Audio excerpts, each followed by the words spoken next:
The opinions and views expressed in the following program are those of the speakers and the host, and do not necessarily reflect those of Yoakley Scott Corporation and your sports network. Yeah, I've been closer to Jesus before, so can you help me out? Oh, can you help me out?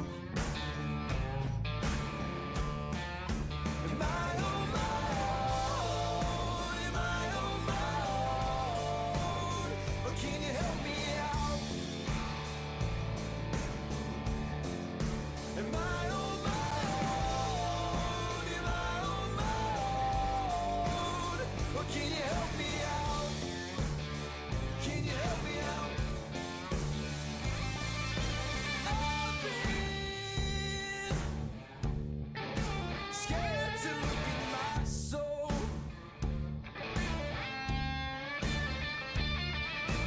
I've been afraid I would follow alone. Yeah, afraid of the things I've been told. Welcome into an absolutely gorgeous Monday edition of Running Point on ysnlive.com. Ron Potesta with you alongside Anthony Hartwig, dressed up in his Chiefs gear. The Chiefs getting a victory yesterday. Yeah, a great win yesterday. Got my throwback from 2009. With the 50. Yeah, I see that. The 50th year 50-year celebration of the... Just proving I'm not a fair weather fan because I believe this was our 2-win season with Todd Haley. Move. Bad memories. It's a Dwayne Bowe jersey, so yeah. that tells you what you need to Good know. times right there.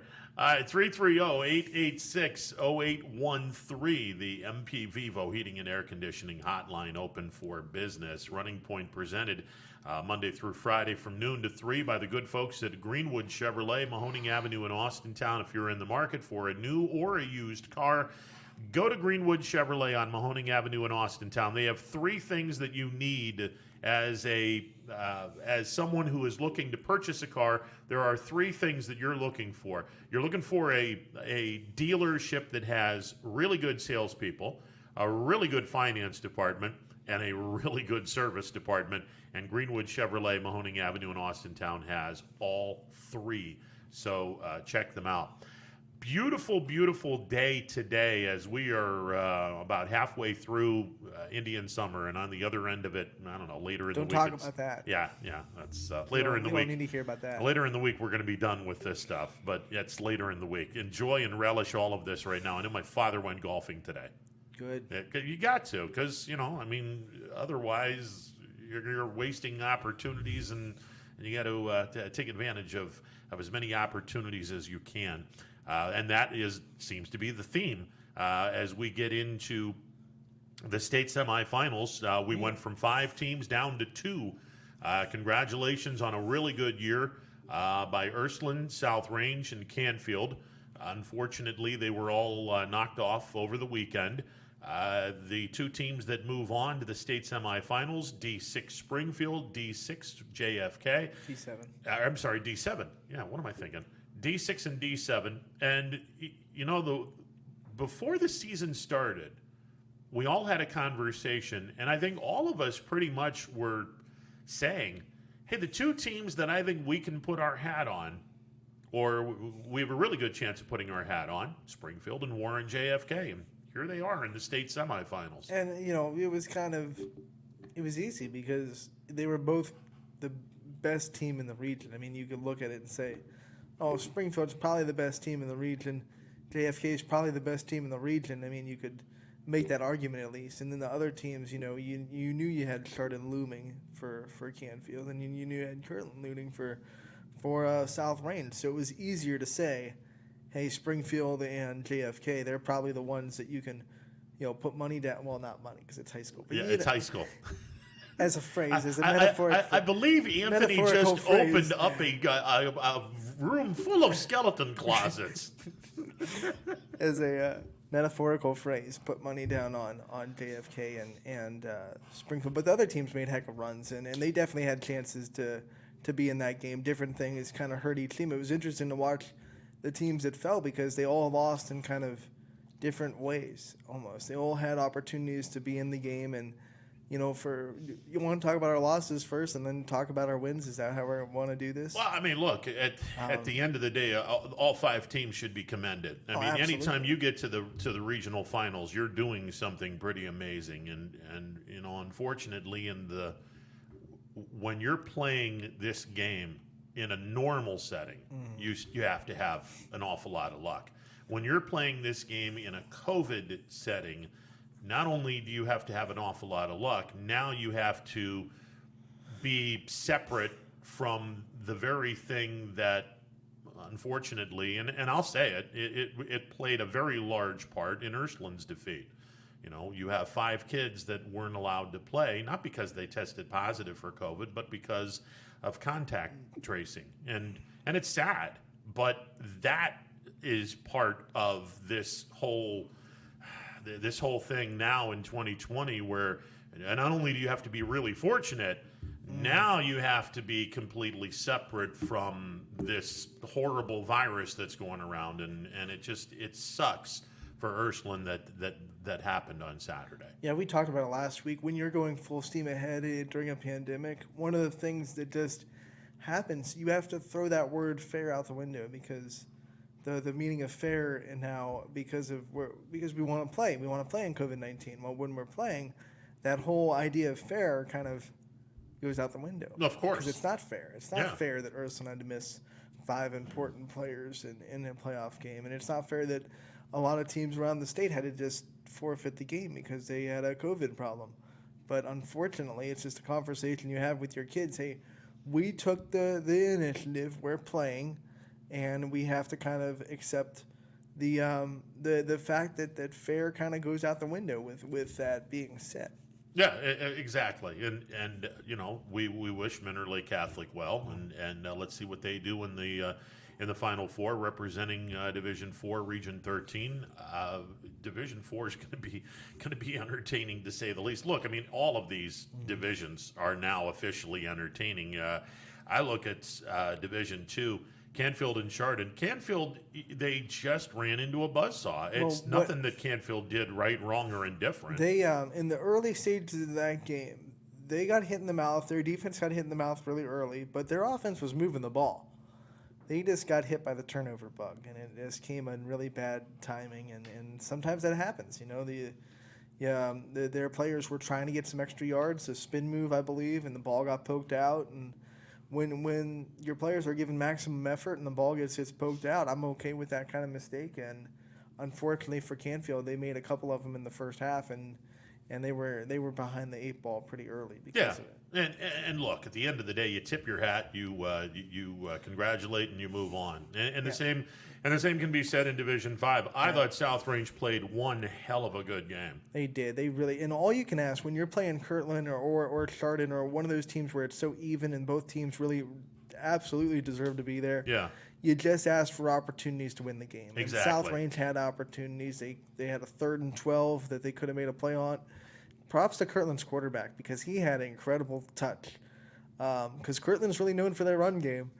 Everyone knows it, and I think Kirtland kind of understood that too. The first play of the game, they go for a play-action bomb for a long passing touchdown. But there were a couple plays where Powers, I believe is the quarterback's name, he just put great touch on the ball, put it right in the kid's breadbasket, so his receivers could catch it in stride and then run for a touchdown. And in that 3rd and 12, it was really good coverage. South Range had a double coverage on the sideline.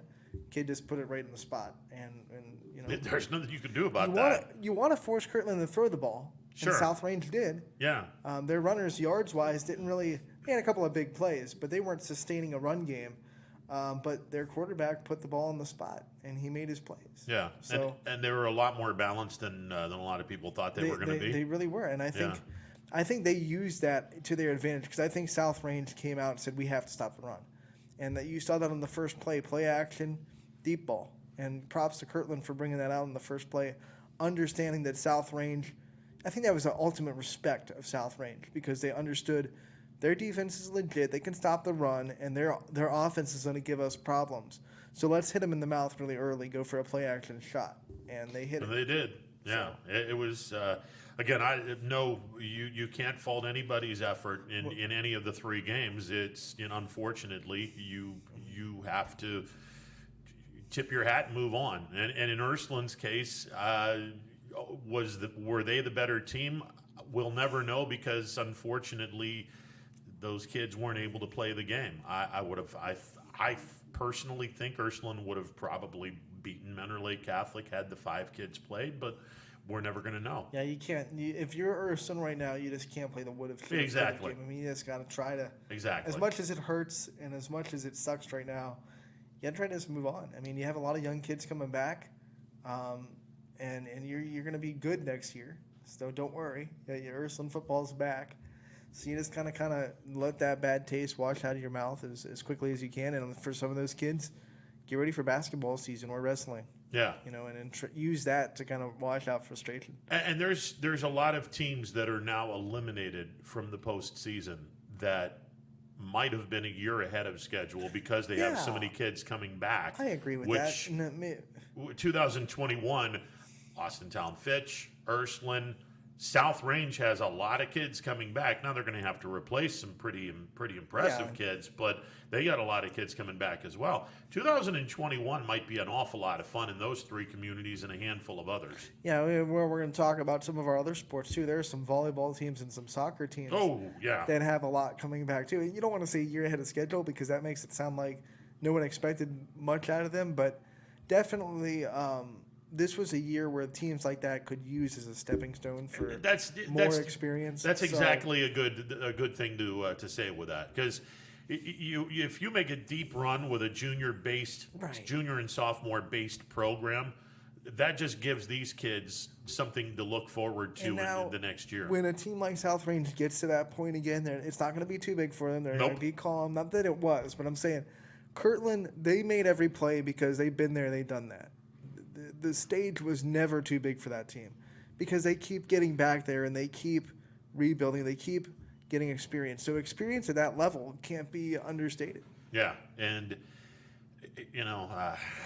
11 straight years. That's They're impressive. going for their ninth state championship appearance in 10 years. Yeah, in the 10-year run, they've never lost a state semifinal game. Now that might change this time around. I was watching them and mad respect because they're still really good. They're really balanced and their quarterback is pretty efficient for a triple option quarterback. But they just don't look as sharp as they did the last 2 years. Wow. Not as physical, not as just a dominating presence. Yeah. In their defense, their secondary and their run defense kind of struggled against South Range. They really did. Well, I think that you give a lot of credit to South Range. They did. They scored more points than any team has scored off of Kirtland. And some of that might just be because we brought up Kirtland's schedule. It wasn't impressive, and that's not their fault in COVID-19. It's not anyone's fault on what their schedule looks like. But they really didn't play. I don't think they played a team that could really threaten them on offense up until South Range. So maybe that was their defense's wake-up call. I don't know if their defense will look better next week or what, but I don't think it's as a lock as we thought that Kirtland's going to win the state championship. I think there's a pretty good chance you see a rematch of the D5 state championship one week from now. Rematches are always scary because that team's going to come in hot. Ironton is playing pissed off, and I like that. That's a team that when I was in school in the late 70s, early 80s, that was a team that was very much a dominant program. Mm-hmm. And speaking of, JFK is going to be playing one of those programs. When I was growing up, and again, you got to remember from 1972 to 1983, the top 2 teams in each region went to the playoffs, not the top 8 or next year the top 12. And there was only 3 classifications: AAA, AA, and A. In that era, the first 11, 12 years of the state playoffs, Newark Catholic was the team in Class A ball. They were just unbelievably talented. The Green Wave will play Warren JFK, and it's hard to believe these 2 teams have never played each other, ever.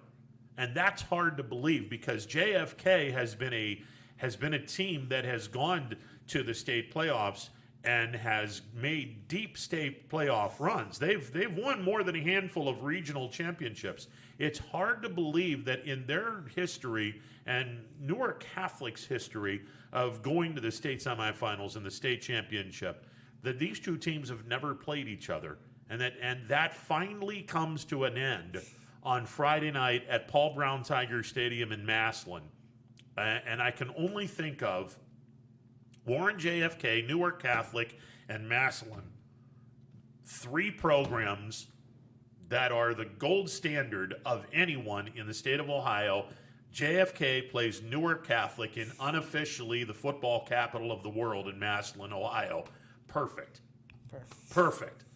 Let the games begin. I cannot wait to see this game. And when you talk about JFK, I mean, I said it off air. I think their defense in these playoffs is starting to kind of put their best foot forward, because it probably got overshadowed a little bit during the regular season because their offense was so prolific and so unstoppable, and it seemed like their defense, like, no one really needed to talk about them because their offense was scoring 31, 35, 30, Now that their offense is starting to hit really good defenses, and they're starting to not stop, but slow down a little bit, because they scored their first 2 possessions and then didn't score for a long time.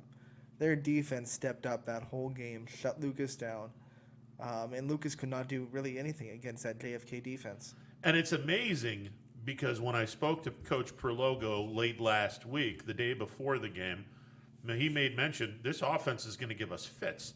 I mean, it's, there's 9 guys, literally 9 guys at the line of scrimmage, and the 2 wideouts are putting their hands out, and they're that close to the tight ends because they have double tight ends, 5 offensive linemen, double tight ends on the line. That's 7. The wide receivers are this far away from the tight end, so that's 9. 1 running back, 1 quarterback. How do you stop that? JFK did. They shut him out. That was the most impressive thing I saw this weekend. Lucas runs that triple option wing T, and the first thing you do to stop it is you run absolutely good assignment football. So whoever's in charge of the quarterback, you're on the quarterback. Whoever's in charge of the dive, you're on the dive, et cetera, et cetera. Other way you stop it is you penetrate. And that defensive line did such a good job of just disrupting the offense by getting through the offensive line. If you can penetrate, you can beat any triple. I don't care. I watched it for a long time as a Georgia Tech fan, and the only defenses that consistently stopped them were ones that could really penetrate into the backfield before triple option even became a thing. So JFK did a really good job of penetrating and disrupting the flow of the offense before they could even get into their little triple option confusion. And look, I mean, all the newfangled offenses and defenses and whatnot, the game of football is still won at the line of scrimmage. Yeah. And that was domination incorporated by Warren JFK. That's the reason why they're in the state semifinals. And they don't get to see that offense anymore, thankfully. You get back now to the 21st century, thankfully. But you're going to take on a Newark Catholic team. They have 3 losses, but Newark Catholic is nothing to sneeze at. However, about midnight Friday night, the very large exhale you might have heard from the Columbiana area was the fact that JFK's path to the state championship got a whole lot easier when Maria Stein Marion Local was upset by New Bremen. Now, maybe, just maybe, I'm by saying that might be discounting New Bremen a little bit, and I don't think anybody should, because this is the same New Bremen team that took out another team the week before in that crazy good Midwest Athletic Conference in Western Ohio. So New Bremen is going to be a fun team to watch too. They got Lima Central Catholic in the other half of the state semifinals, and look, if JFK can get past Newark Catholic, the state championship team, whoever they play, is going to be straight bonkers. But like, I mean, you want to be careful with that statement, saying, "Oh, they're," because everyone that's here is here for a reason. It's Absolutely, the Final Four. Sure. Everyone's great, but when you see a team like Marion Local, who was such a strong favorite, I think, to win that state championship. I mean, everyone was hyping on them all season. When they lose, all of a sudden it becomes kind of a free-for-all, wild, wild west. Which team's going to show up and play its best football. And it's kind of like, if the Patriots ever lost in the playoffs, it turns into one of those, okay, now anyone can win it because it's not the Patriots anymore. Not saying that the other teams that were there didn't deserve to be there, but it's one of those times when a powerhouse gets beat, and then you think, okay, let's go. And JFK can't worry about that because they're obviously on the other side of the bracket. They got business to take care of first. But like you said, it'll be interesting now because now I think legitimately all 4 teams have a chance to win the state championship. And I feel like if Marion Local won last week, it would have been more like 2 teams because you would have just kind of written off Marion Local as getting to the state championship. We're done with that. And it's whoever's going to be playing them. But, they got beat. They got upset. So now it's kind of shoot out at the OK Corral. Let's go. Actually, let me go back on Bremen. The Bremen Cardinals beat three of the teams in the Midwest Athletic League. They beat St. Henry a few weeks back, 28-13. They beat Laramie 16-8, and then they knocked off Marion Local. So that's this Bremen team, unbelievable. They played Marion Local in week 2 of the regular season and lost to them 21-13, and the revenge factor was pretty solid. They got their revenge in the regional championship game, and they go to the state semifinals against Lima Catholic. But I mean, Anthony, you're right. All 4 of these teams can stake claim that they have as good a chance as anyone. But mainly because there's not a dominant team. None of these teams. Well, dominant is in the sense of in the sense of their record. They've been to state championships. Yes. Like dominant I want to say programs. Dominant programs that have consistently been to a state championship, and they have experience at this level. Yeah. But also because when JFK's dominant, like they're dominant. Absolutely they are. But they have 2 losses. Right. I mean, it's the dominant of they're an unbelievable program. But all 4 of these teams in D7 all have at least 1 loss. So you really look at this and go, hell, anybody can win this because none of these teams are unblemished. If you got a program that's unblemished, okay, now they might be a little bit because they got a 0 attached to their name. None of these teams have a 0 attached to their name. That's what makes D7 all kinds of fun because all 4 of these teams are flawed from a loss standpoint, but they're all great. And then you go up to D6 and they're all undefeated. Exactly. Exactly. And I'm just looking at this going, okay, somebody is going to be tasting defeat for the first time next week or this coming week, and then another team is going to be tasting defeat for the first time in a state championship game because all 4 of these teams are unbeaten. And I think this is one of 2 divisions where all 4 teams are undefeated.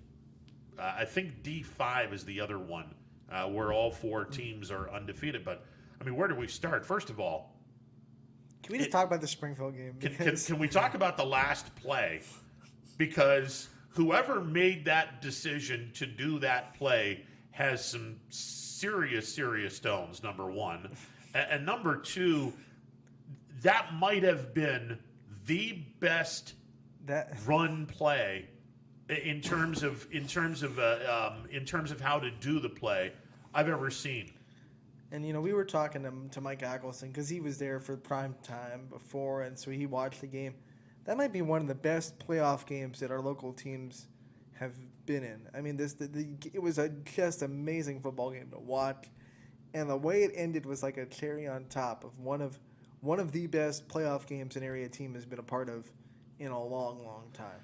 No doubt. I can't think of a better moment. I mean, our announcers, Jamie and Anthony Romo, great job to them. They were able to call that game, and they nailed that last call. But to your point, the guts and I want to say faith, the faith in his team, Sean Guerrero's team, to call that when at the 16-yard line, when you have a pretty good field goal kicker, you're down 3, and if something goes wrong on that play, you're in trouble. I don't know if they had a timeout left, but you're in trouble if something goes wrong. So the absolute faith in your players to go out and execute a play like that, and then they executed it amazingly. Like you couldn't execute it better. It was perfectly executed. Yeah. And dang. Yeah, I mean, look, when there was 35 seconds left in the game, Amir Cunningham put the ball in the end zone, got the 2-point conversion. Norway's up 48-45, and you hear all of the kids in the Springfield sideline. I mean, the home crowd's silent. Home crowd's like, oh boy. I mean, did we just watch? Did we just watch our dreams come to an end? These kids were like, this game ain't over yet. Let's go. And I think everyone realized they're just going to squib kick it because that's what they've been doing all night long. So they're going to give us a half a field to work with. And at the very least, we're going to take this to overtime. And if we take it to overtime, we're going to beat this team. So wow, unbelievable. Where do you start? It's the whole game. I think we all talked about it last week. What's Springfield going to do when they have to react to adversity? And they finally reacted to some adversity, and I'll tell you, they handled it really well. Especially with 35 seconds left, their offense never missed a beat. Bo Brungard had a couple of bullets left in his holster. That was the biggest question for Springfield. Like, if they get punched in the mouth and teams take a lead on them, how are they going to respond? Well, we have that answer, so I don't think there's any other questions to ask about Springfield now. No, I thought it was just a great win. I knew Norwayne was going to give Springfield all they could ask and then some, because this is a really good football team. And they gave Springfield all they could ask for. And kudos to Springfield for having the wherewithal to stay with it. Just keep chopping wood. And finally, that big old oak tree fell over. And they get to the Final Four. Now comes the fun part. And look, these three teams that are in the state semifinals are no joke. They're man, are they good. Beverly Fort Fry is ridiculously talented. But if there is a team that can beat them, they're going up against them on Saturday night. I mean, I was, me and Jamie, props to him too, because he was doing his homework. He always does his homework. He's going to be calling that game. So he sent out a message in the group chat this morning, and at least according to what he's seen, Fort Fry, very talented. Obviously, they have to be to get to the state semis, but they don't look like they're big, as far as big and strong. And that was kind of Springfield's kryptonite. That's why Norwayne was able to move the ball so well. Norwayne was a huge team, big, physical. Their line was oversized to Springfield's by a long shot. So if Fort Fry doesn't have that kind of size, then I think Springfield's kind of in good shape, because that's one of the things that can really give Springfield problems is just teams that are bigger than them. And they still overcame it, absolutely. But it was, the defense wasn't as strong as we usually see out of Springfield. For those wondering where Fort Fry is, they're located in Washington County. They're a river team, and I want to say it's south of Steubenville. They played two teams out of West Virginia on their schedule, Williamstown, and they also played Wheeling Central Catholic, dispatched of both of them. Teams that are of note, they played Barnesville. That's a team that has had some contact with the Mahoning Valley. They played them in the quarterfinals of the semifinals. I beg your pardon, of Region 23, and they shut them out 34-0. They've played Waterford. It's a team well south of this area in Washington County. Springfield, we'll see. We'll see what Springfield brings to the table against Beverly Fort Fry. The other region is going to be a lot of fun as well. Columbus Grove will be taking on Coldwater. Coldwater is one of the many teams from the Midwest Athletic Conference that's out in Western Ohio that makes an interesting appearance year after year after year. Columbus Grove is undefeated. They've played a good schedule as well. This is going to be fun. Division 6 is going to be a blast, and everyone's undefeated. Yeah, this is just going to be a fun, very fun state semifinal in D6. And that's one of the, Division 6 has gone chalk almost. All the teams that you kind of expect to get there got there, and now we get to see who the real, who the real playmakers are in that division, because other divisions kind of didn't go the way some people thought it would. I mean, Mineral Lake Catholic's a 12th seed, right? Yeah. So they're going to the state semifinals. Yeah, they're going to the state semifinals as a 12 seed. Let that one sink in. So, some chaos in other divisions, but in Division 6, kind of played out the way everyone kind of expected it to, and now you finally get this, big grudge match on both sides of the state. Who's going to win, and hopefully Springfield wins. Yeah, absolutely. But if they get past Beverly, Fort Fry, and Coldwater gets past Columbus Grove, it is a rematch. It's not against Anna, but it is a rematch against that conference. And I think that, look, I mean, they went to the state championship last year. Who's to say they can't do it again this year?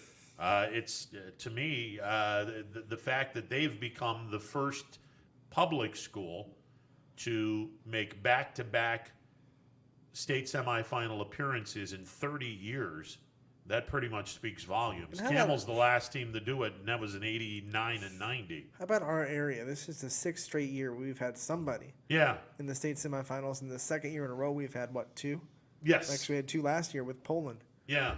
So our area is starting to step up. It's starting to consistently get into It was this. getting cold in 12, 13, and 14. Our area didn't do very well in the state semifinals in our participation, but 2015 we started it out, and now this is the 6th consecutive year where at least one team in the Mahoning Valley has gotten to the state semifinals. That's good. That's a great thing to have, and hopefully we'll have both of these teams in the state championship next weekend. Well, we talked about it with Kirtland. Keep getting to that level, keep putting that experience on your kids, and eventually your program's going to get to that point. I mean, people are going to buy in from a younger level because they see the varsity having so much success. They want to be a part of it. So that's what you just have to do. You have to keep getting to this level and keep taking those next steps. And it looks like our area, last 6 years, there have been multiple programs that are just taking that next step. Yeah, and I'm going to be real curious. All right, last year, obviously, we didn't have anybody win a state championship. 2016, we had a state championship in Warren JFK. We've not had a state championship since. We have had plenty of teams that have gone to the state finals. Girard in 2018, Springfield in 2019. Well, do we have a third consecutive year for a school in the Mahoning Valley to get to a state championship game? We'll find out this weekend. We have 2. Yeah, I hope so. Feeling really good about both these teams, and like I said, the only question that we had about Springfield was, can they handle adversity? And they kind of checked that box. And now I'm running out of questions about Springfield. Yeah. And the question about JFK going into the playoffs was their defense. And their defense keeps stepping up. So I don't have any questions about JFK anymore either. It's going to be fun. These two teams are going up against really, really good opponents. Well, yeah, you expect that. You're at the state semifinals. You got to go up against programs, solid programs, and that's all we can ask for. Let's get to the phone lines. 330-886-0813. You're on the MP Vivo Heating and Air Conditioning Hotline. What's going on? Good day, Ronnie, and your vast radio internet audience. Good day, Mr. Football. How are you, sir? Recovering from maximum security, now living up to its potential, coming in fifth. Well, I mean, look, it's that was a field of really impressive champions. Yes, there was.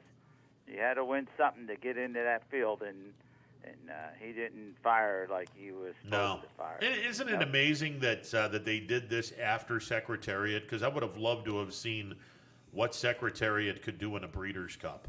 I mean, he would have destroyed everyone, but you know. Yeah.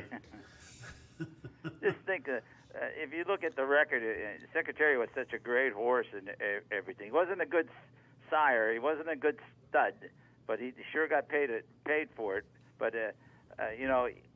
Sham, the horse he beat badly in 2 out of the 3 races, he would have broke broke the record finishing second. He would have broke the records if it wasn't for Secretariat. Yeah, exactly. He would have broke the record in 2 out of the 3 races. Yep. But he was such a great horse, and I saw the movie, and I also read some of the book about him. He said, and it says that his jockey learned that very early not to hit him. When he hit him, he would not stop running, but he would perk his ears forward and stuff. Like, what are you doing? You know. Mm-hmm. So he learned not. And if you looked at the races and stuff, the jockey never hit him because he didn't like to. He liked to go to the front of the race because he didn't like mud kicked in his face and his eyes. Mm-hmm. So that's why he always went. He started in the back, but he would circle them and get into the front as soon as he could because he didn't like mud. And all Turcotte did was say go. Yeah. He would say go, and he would take off. Yeah, there you go. What's on your mind, brother? I just wanted to congratulate you on a double overtime victory with your Fighting Irish. Well, I didn't do anything special, but the team did. And look, and I'll be honest, and I have to say this as a Notre Dame fan.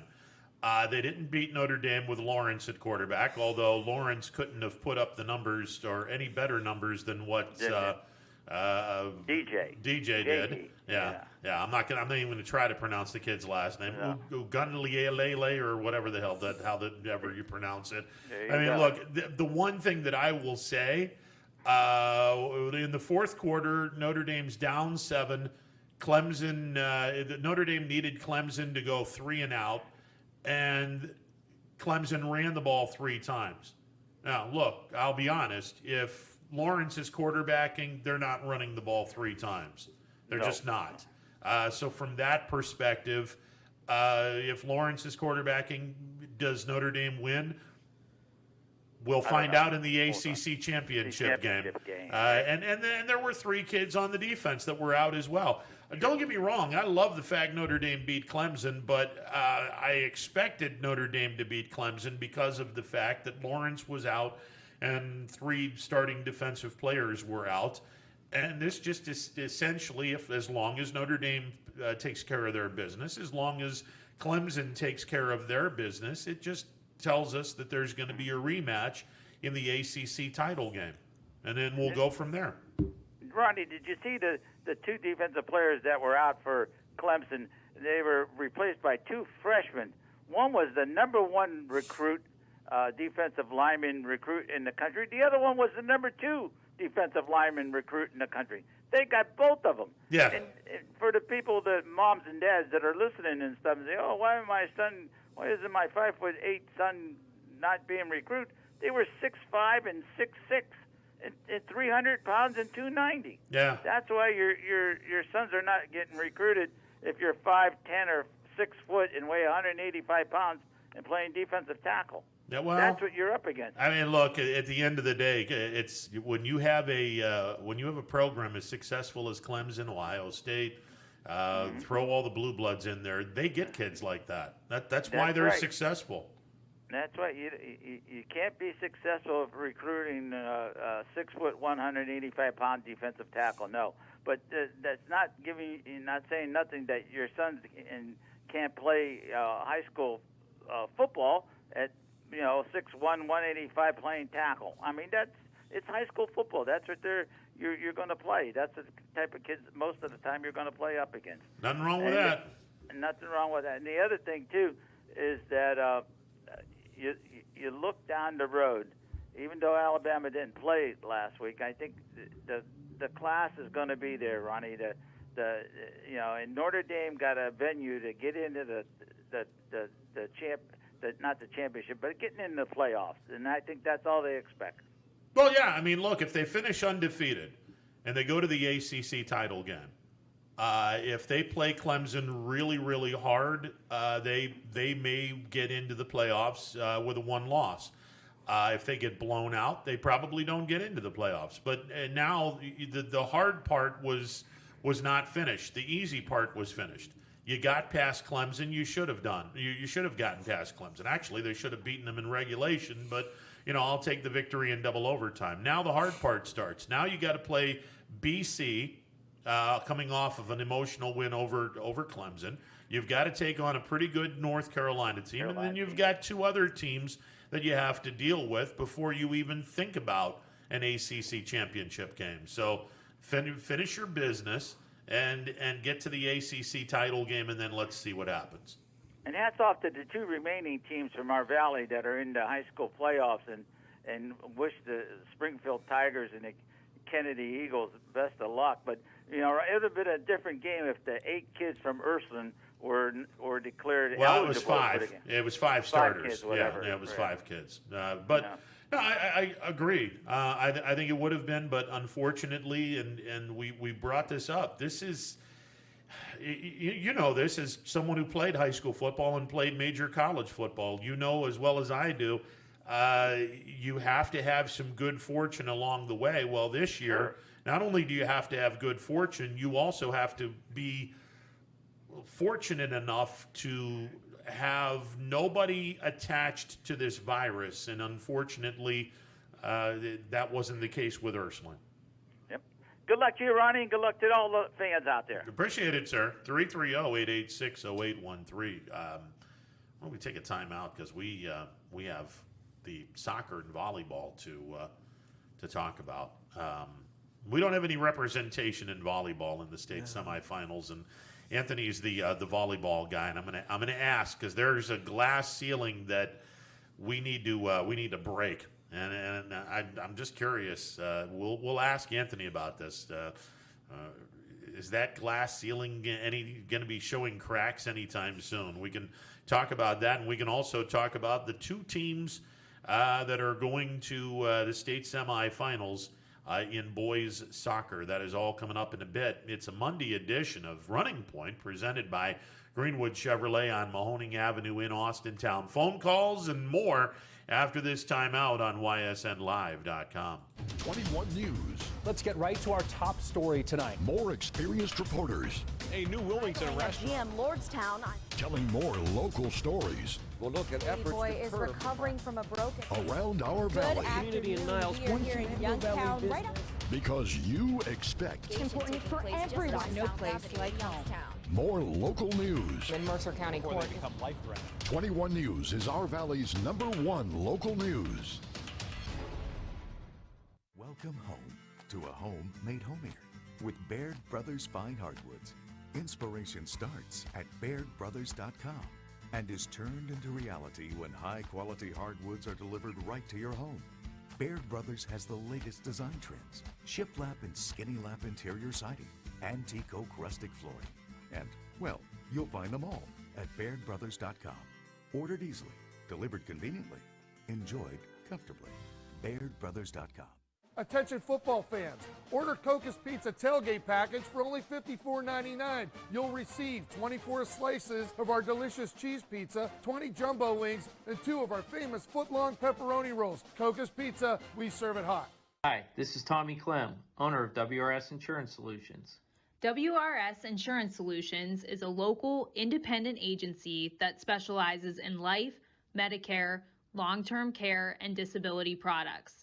Call us at 330-953-3722 or visit us at wrsinsuranceSolutions.com to learn more. Good luck to all the student athletes in the Valley. Your Armstrong services are more important than ever.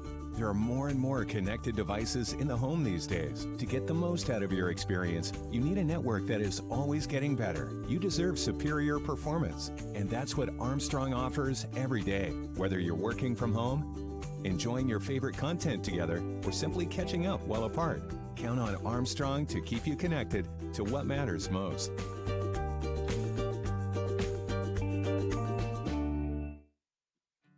to Greenwood Chevrolet because I was really interested in looking at the tracks. Because I wanted my dream truck. Because I've been going there for 20 years. I think whenever we go there, whatever car we're looking for, they have tremendous inventory. If you're looking for people who care about you, Greenwood is the place to go. You know, it's like family there. The girls know me in service. It's Miss Kim in the Tahoe. I'm really happy that I went to Greenwood Chevrolet. Because they really went the extra mile for me. Now we're going the extra mile for you, only at Greenwood Chevrolet. For heating, cooling, and indoor air quality, the Mahoning Valley trusts MP Vivo Heating and Air Conditioning, offering worry-free repair, service, and installation. Call MP Vivo today for a free estimate. MP Vivo Heating and Air Conditioning. We're your energy-efficient experts. Welcome back to a Monday edition of Running Points on ysnlive.com. Ron Potesta with you alongside Anthony Hartwig, decked out in his Chiefs gear, indeed. One little teeny tiny adjustment before we start even going into volleyball and soccer. New Bremen is actually in the Midwest Athletic Conference. That is D7. They're going to be playing Lima Central Catholic. So one of those teams, actually, there are now two teams left from that conference that are in the state semifinals. Coldwater in D6, New Bremen in D7. So there you go. Little adjustment there. And I probably should have known that because New Bremen played Maria Stein Marion Local earlier in the season, and that was conference only with that conference. So a little adjustment there. We always like to correct ourselves when we have an inaccuracy, and that was an inaccuracy. So we got to correct ourselves. Okay, let's get to soccer and volleyball. Let's go volleyball first before we celebrate the two teams that are left in soccer. I said on Friday when our three volleyball teams that were left were all defeated in D4 and D3 that there seems to be a glass ceiling once we get to regional play, and that nobody has punctured that glass ceiling. I mean, you're the volleyball guy. There's programs that will probably be back based on the fact there's not many seniors graduating from these programs. I know Crestview is returning 5 of their 6 starters. Is there a team out there that has a legitimate chance to break this proverbial glass ceiling anytime soon? It's going to be hard. And I've told you this before. Volleyball in like the Canton, Akron, Massillon area is legitimate. I mean, you saw Independence and what they did and what they're able to do. They're probably going to go win a state championship. It's faster. There's a big height advantage, and they play each other. So they have high volleyball level teams playing each other constantly. They beat each other up, and they're kind of battle tested because they're continuously playing really tough teams. So when a team like Crestview comes into the regional semifinals, they're playing a Smithville team that plays Oroville. They played the Monroeville that Mineral Ridge lost to. They played both the teams that Wellsville and Mineral Ridge played. So all of a sudden they're coming into this team that's so battle tested. They run so quick. Their offense is quick, and it's tough. It's tough to adjust to that when you don't see it all year. And it's by far the fastest team that Crestview's seen all season. Okay, so this begs to question. We've always talked about, and I am a firm believer of this, especially when you're in a scenario where everybody in the state of Ohio gets an opportunity to go to the playoffs. Mm-hmm. I don't give a crap about whether you're undefeated or not, because if you're undefeated by stepping over a Sunday paper in terms of scheduling, good luck going anywhere in the postseason. What I want is a team that's going to schedule up and play really, really good competition. Now, it's obviously, and you and I had this conversation before the show even started. It's not like anybody can just, it's as easy as picking up a phone and calling up an AD and then it's mysteriously going to happen. No, there's a lot of variables that go into this. But it seems to me that one of the ways we can break this glass ceiling is by having some of our elite programs start scheduling up and playing tougher opponents. Yeah, and it's also going up there because we're getting a lot more girls that get into club volleyball and because that's what the club volleyball in Canton and Akron is ridiculous, and that's one of the reasons why all their teams up there are pretty good. But it also takes, like you said, this being battle tested and give Crestview credit. They played all the good teams in this area. I mean, they played Lakeview, they played Western Reserve, they played East Liverpool. They got their schedule as hard as it could be with staying in our area. Will it take maybe like when tri-matches are allowed, because they weren't allowed this year, maybe go into a tri-match in Canton and play in some of those teams in one of those kind of settings? That'd be great if they could find it.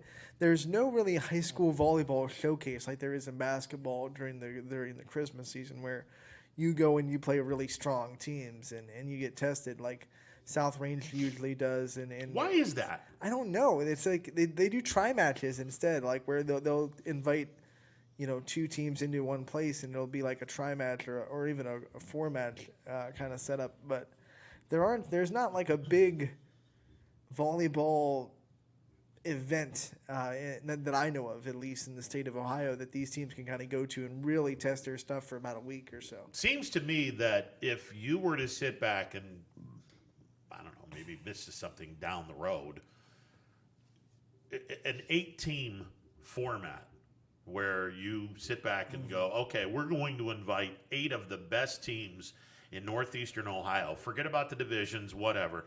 We're going to invite 8 of the best teams in Northeastern Ohio, and for 3 days, we're going to have a blast, and we're just going to sit back and go, okay, this is going to be an 8-team format. It's going to be quarterfinals, the 4 teams that get beat. Okay, now you're going to be playing the regional or the semifinals in the losers bracket, and everyone's going to get an opportunity to play an equal amount of games. But by the end of the 3 days, we're going to know who the best team is, who the second best team is, and then all the way down the line. But everyone gets an opportunity to play equal games. I think that would be an absolute blast if someone was able to sit back and say, okay, we're going to bring 8 elite programs into the same gym and let these 8 teams just have a blast doing this. I think that would be phenomenal. And these local teams, they need to be exposed to teams that can do what these teams in Canton and the other areas can do. Teams that can run stuff as fast as these teams can. Teams that have multiple hitters. Teams that can have a really good block. Things that get you prepared. So when you see stuff like that in the regional semifinals, you're not going, how the heck do we defend this? Because they just ran this girl over here on a fake, and the setter had a back set to the right side pin, and that girl can go down the line and hit it to the 10-foot line. Like when you've never seen that before, how are you supposed to be prepared for it? Yeah. It's just one of those things. It's a slow process. I think Crestview's getting close. I think Fitch is going to be really close next year. They have a really good setter coming up.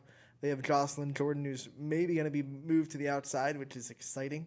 But once we've talked about it, D1 is ridiculous too. So, but here's the thing. It's hard to get out of our district in D1. And you and I have talked about this. Everyone's schedules in this area. Well, if this area isn't as good as Canton, Akron, and the Cleveland area, why not, if you're one of those up-and-coming programs that is hoping to break the glass ceiling, why not schedule some of those Canton, Akron teams or some of those Cleveland teams? Right, and that's the challenge that these volleyball programs kind of have to face. I mean, we know scheduling's not easy. No, that's the one thing everyone needs to understand. It's teams have certain dates that they're open.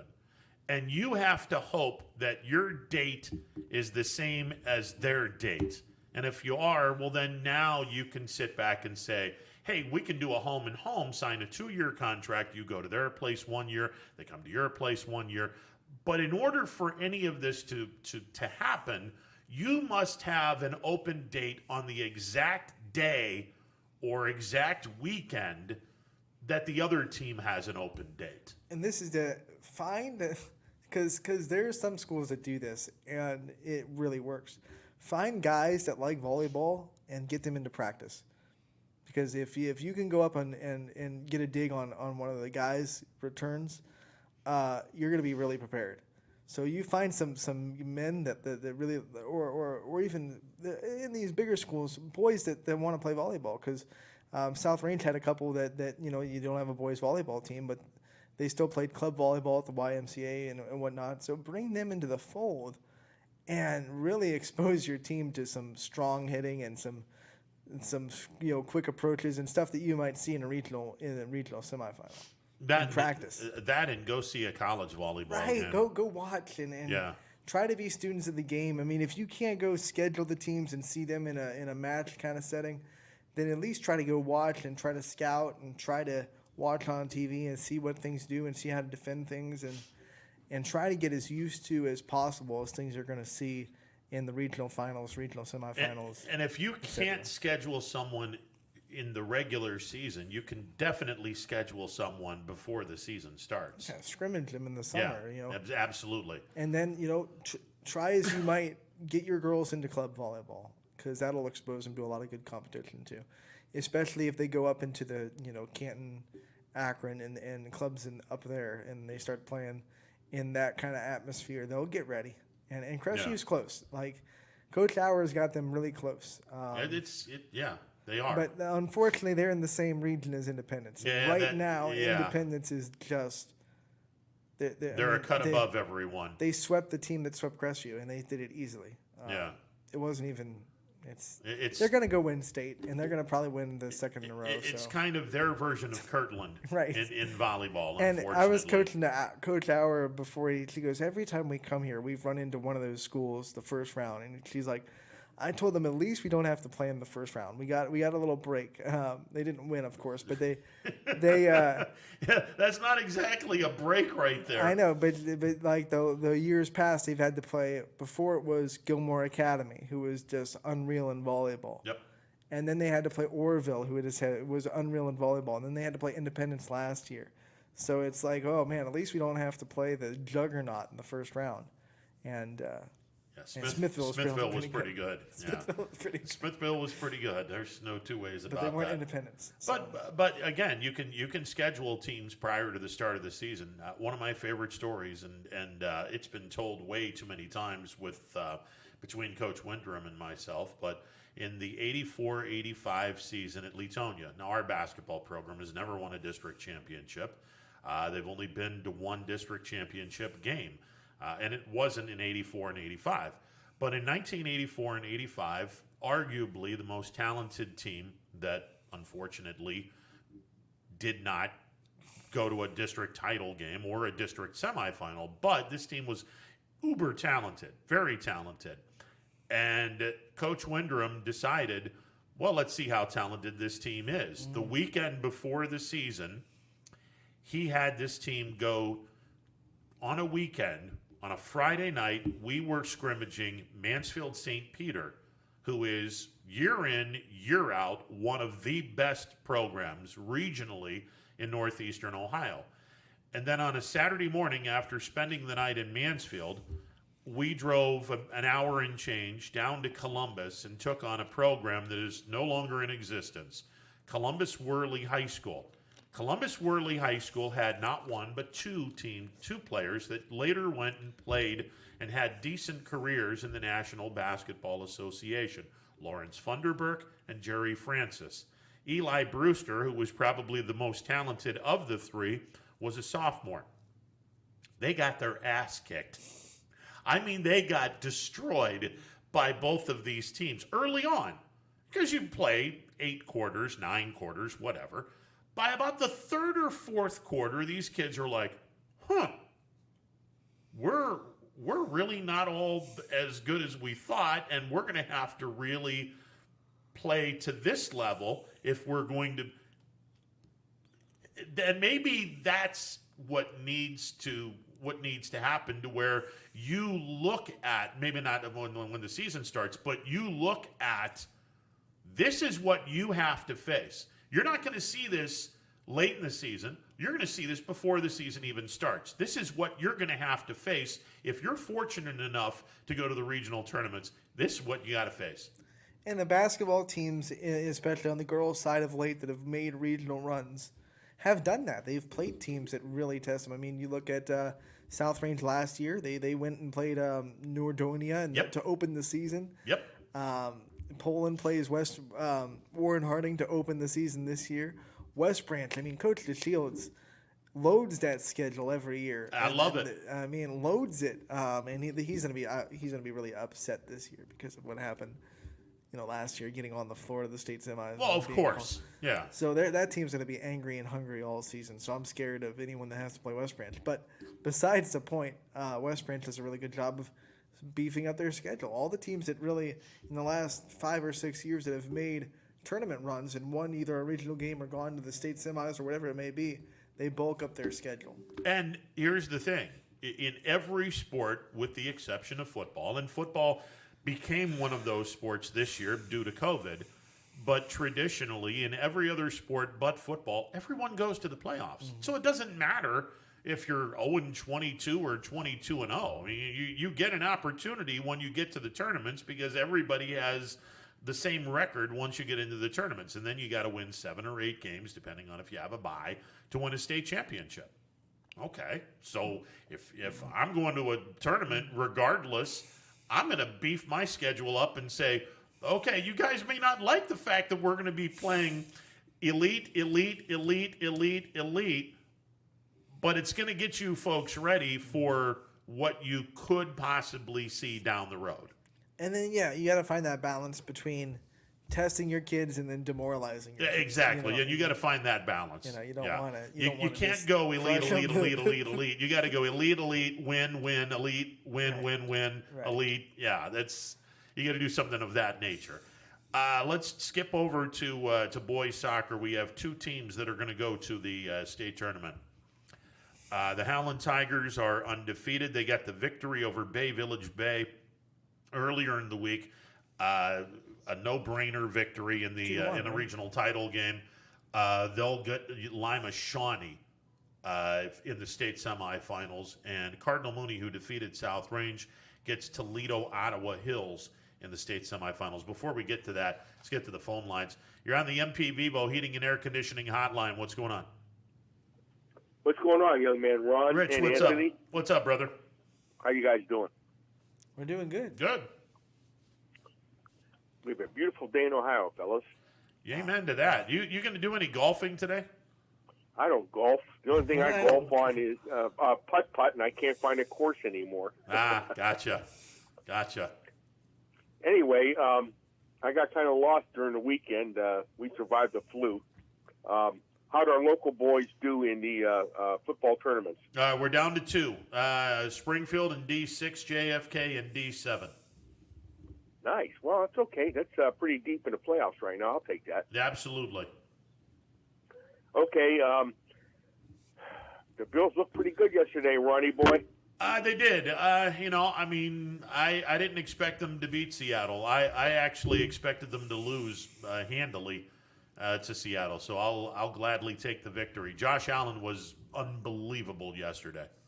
Yeah, that game kind of reminded me of the Pac, well, not the Pac-10, the Big 12. No defense. Yeah, defense was optional. Pittsburgh got away with one. Listen, okay, they're 8-0 in the last 3 weeks. They haven't played exceptionally well, but I look at this on the glass being half full. Say what you want, but this team is battle-tested when we go to the postseason because they've played in a bunch of really tight games. So this Steeler team, they're dangerous. They're very, very dangerous. No two ways about that. The great teams win the close ones. Yes, they do. On any given day, ask Tom Brady last night. Well, he didn't have a close game. They jumped on him early, often, and then he didn't have a good game. Where did this Hill guy come from that they used for a backup for Breeze? This guy's like a wide receiver, a running back, and a quarterback all at the same time. Who is this kid? Taysom Hill. Yeah, he's what is he, second, third year? I think third. Yeah, I mean they use him for everything. He's just a all around one of those round pegs that you can put anywhere. He's an athlete. There's no two ways about it. Now, if Drew Brees were to ever go down, I don't think he's the quarterback. I think they go to Jameis Winston. Yeah, we saw that last year. I mean, they used Teddy Bridgewater as a backup when Brees was hurt. So. Yeah. Well, it's been I cannot recall, but I've never seen an athlete do these many positions as well as he does. I was really impressed. Yeah, it was. He's impressive, and New Orleans, their output yesterday was very impressive. Can you name anybody to come close to this kid to play all those positions? I can't. Cordell Stewart. Yeah. Mm-hmm. I Did mean, he run? Yeah. Oh, yeah. Okay. Yeah. Cordell could do just about everything. It was a great game. I wasn't watching all of it because we were tied up in some movies. But when we flicked back to it, this guy was like blown through everybody. Yeah. No, it was. Look, New Orleans. They made sure that Tampa wasn't going to win that game, and Tampa was in that game right up to the national anthem. It was that dominating. It really was. All right, guys. Well, you know what? My last take will be the Cleveland Browns are going to have 2 weeks to heal up. What do you think? Well, I mean, they got to play Houston this week. We get news that Nick Chubb is going to be off the injured list and should be playing. But Baker's now on the COVID list, and we'll see how long that lasts. Well, that should be cleared up by then. What about Greedy? I don't know. I don't know anything about his situation. So. Well, you know what? When we drafted him, you touted him high, and we all thought it was great. Sure. And the guy's too thin. He's got the length and he's got the height, but he's too thin. He gets beat up. Well, he's spending an awful lot more time in the trainer's room than he is on the field, and that's a shame. But yeah, you got to get him healthy. And the kid that the safety that they picked up in the first round that blew his Achilles out, that's unfortunate too, because I think that he would have helped the Browns out tremendously back there this year. I mean, as much as any rookie can help a team out. That would have been a great ad. If I was Greedy, I'd put on like 10 or 15 pounds of some of that big frame, and hopefully he will be effective out there. Well, I mean, it's easy to sit back and say, let me put on 10 or 15 pounds. Does that slow him down? I mean, if it slows him down, then he doesn't become as effective. You can put on 10 pounds, but if you're no longer running a 4.5 and now you're running a 4.6 because you put on 10 pounds, you better lose that 10 pounds then. I don't know. I'll take the 4.6 plus 10 pounds. That hopefully that equates to no injury. That's my point. That's my point. No, I get what you're saying, and he has to get past the injury bugaboo, and unfortunately those are things that. Those are things that it just happens. It's part of the game, unfortunately. All right, guys, it's great talking with you. Have a great show. I still haven't figured out the YSN thing yet on the internet, but I'll get a hold of you some night. You can walk me through it, then I'll understand it. Okay, what you do is you just go on to Google and Google ysnlive.com/running point. That'll get me there. It's that easy. Yeah. Now, I'm an old guy with a smartphone, so let's hope for the best. There you go. All right, Rich. Thanks for the laugh. Bye. All right, I'll see you. 330-886-0813. I mean, look, that's the only way that I can explain you don't even that. have to Google it. Just put that in your web browser bar and go you right see, to the website. See, I wanted to say Google because I'm dealing with older people. Right. I'm just saying. So Google is an understandable word. It's now an understandable word to the older generation. It really is. My parents, I don't want to equate them as being old, but I just did. Over the weekend, my mom asked me something, and I said, can you Google it? And she goes, what the hell is Google? And I'm like, okay. So we had to do a quick tutorial and say, okay, let me have your iPad, because she has an iPad. She's pretty hip with that stuff. So I grabbed her iPad and I said, okay, got Google all the app and everything. And I said, here, said, click on this app. Now you have everything wide open to you. If you want to look something up, you click on Google and we'll punch a name out there, and then they'll give you something. So, yeah, you have to baby steps with the older generation. And I'm one of, and I'll be honest, I'm one of them. I'm in my mid-50s. When I was in high school, computers were just starting to go to certain areas, but not everyone had a computer. So I'm I guess the baby boomer generation, of which I'm in the extreme tail end of. Okay, boomer. Yeah, there you go. And I'm proud to say that we are not computer savvy, the lot of us. So, and then you've got the silent generation. That would be my mom and dad's generation. The next generation back is the greatest generation. Those are the folks that fought or were old enough to fight in World War II. So, little history lesson for everyone. Let's get back to soccer, because we have two teams that, damn, could we be crowning some state champions here? Mooney's got a heck of a shot. They play really good defense. That's another shutout on their belt. 3-0 over South Range. I believe that's their 8th shutout of the season. They play really strong defense. They score when they need to. It's going to be tough to get more than 1 or 2 goals against them. So if they can get 2 or 3, they're going to be sitting pretty for the rest of the way. Yeah, they have Toledo, Ottawa Hills. This game is going to be played in Mansfield, Veterans Day night, November the 11th at 7 p.m., as Mansfield is the halfway point between Toledo and the Mahoning Valley. Mooney is 15-2-4. Toledo, Ottawa Hills 15-5-1. Meanwhile, actually, before we even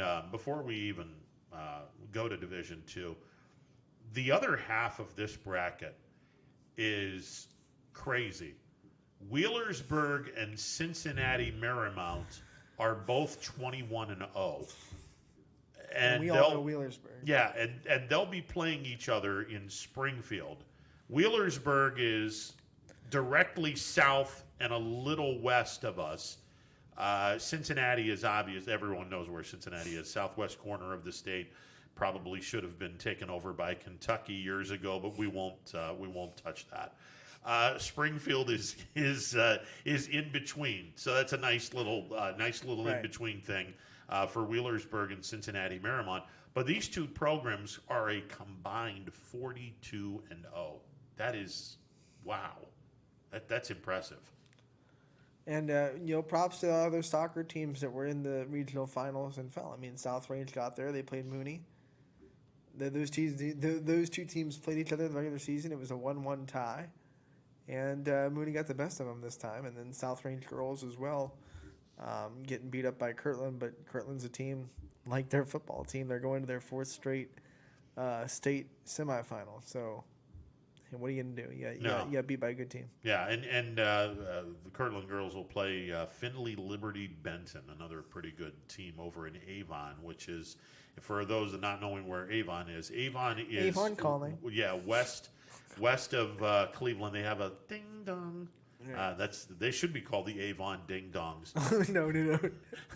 I mean, no. Well, no, not the. Get your mind out of the gutter. I was talking about the bell ringing when someone instead of knocking on your door, ding dong, Avon calling. I don't think any athlete wants to be called the ding dongs. So. Probably not. Yeah, probably not. The Howland boys will be playing Lima Shawnee.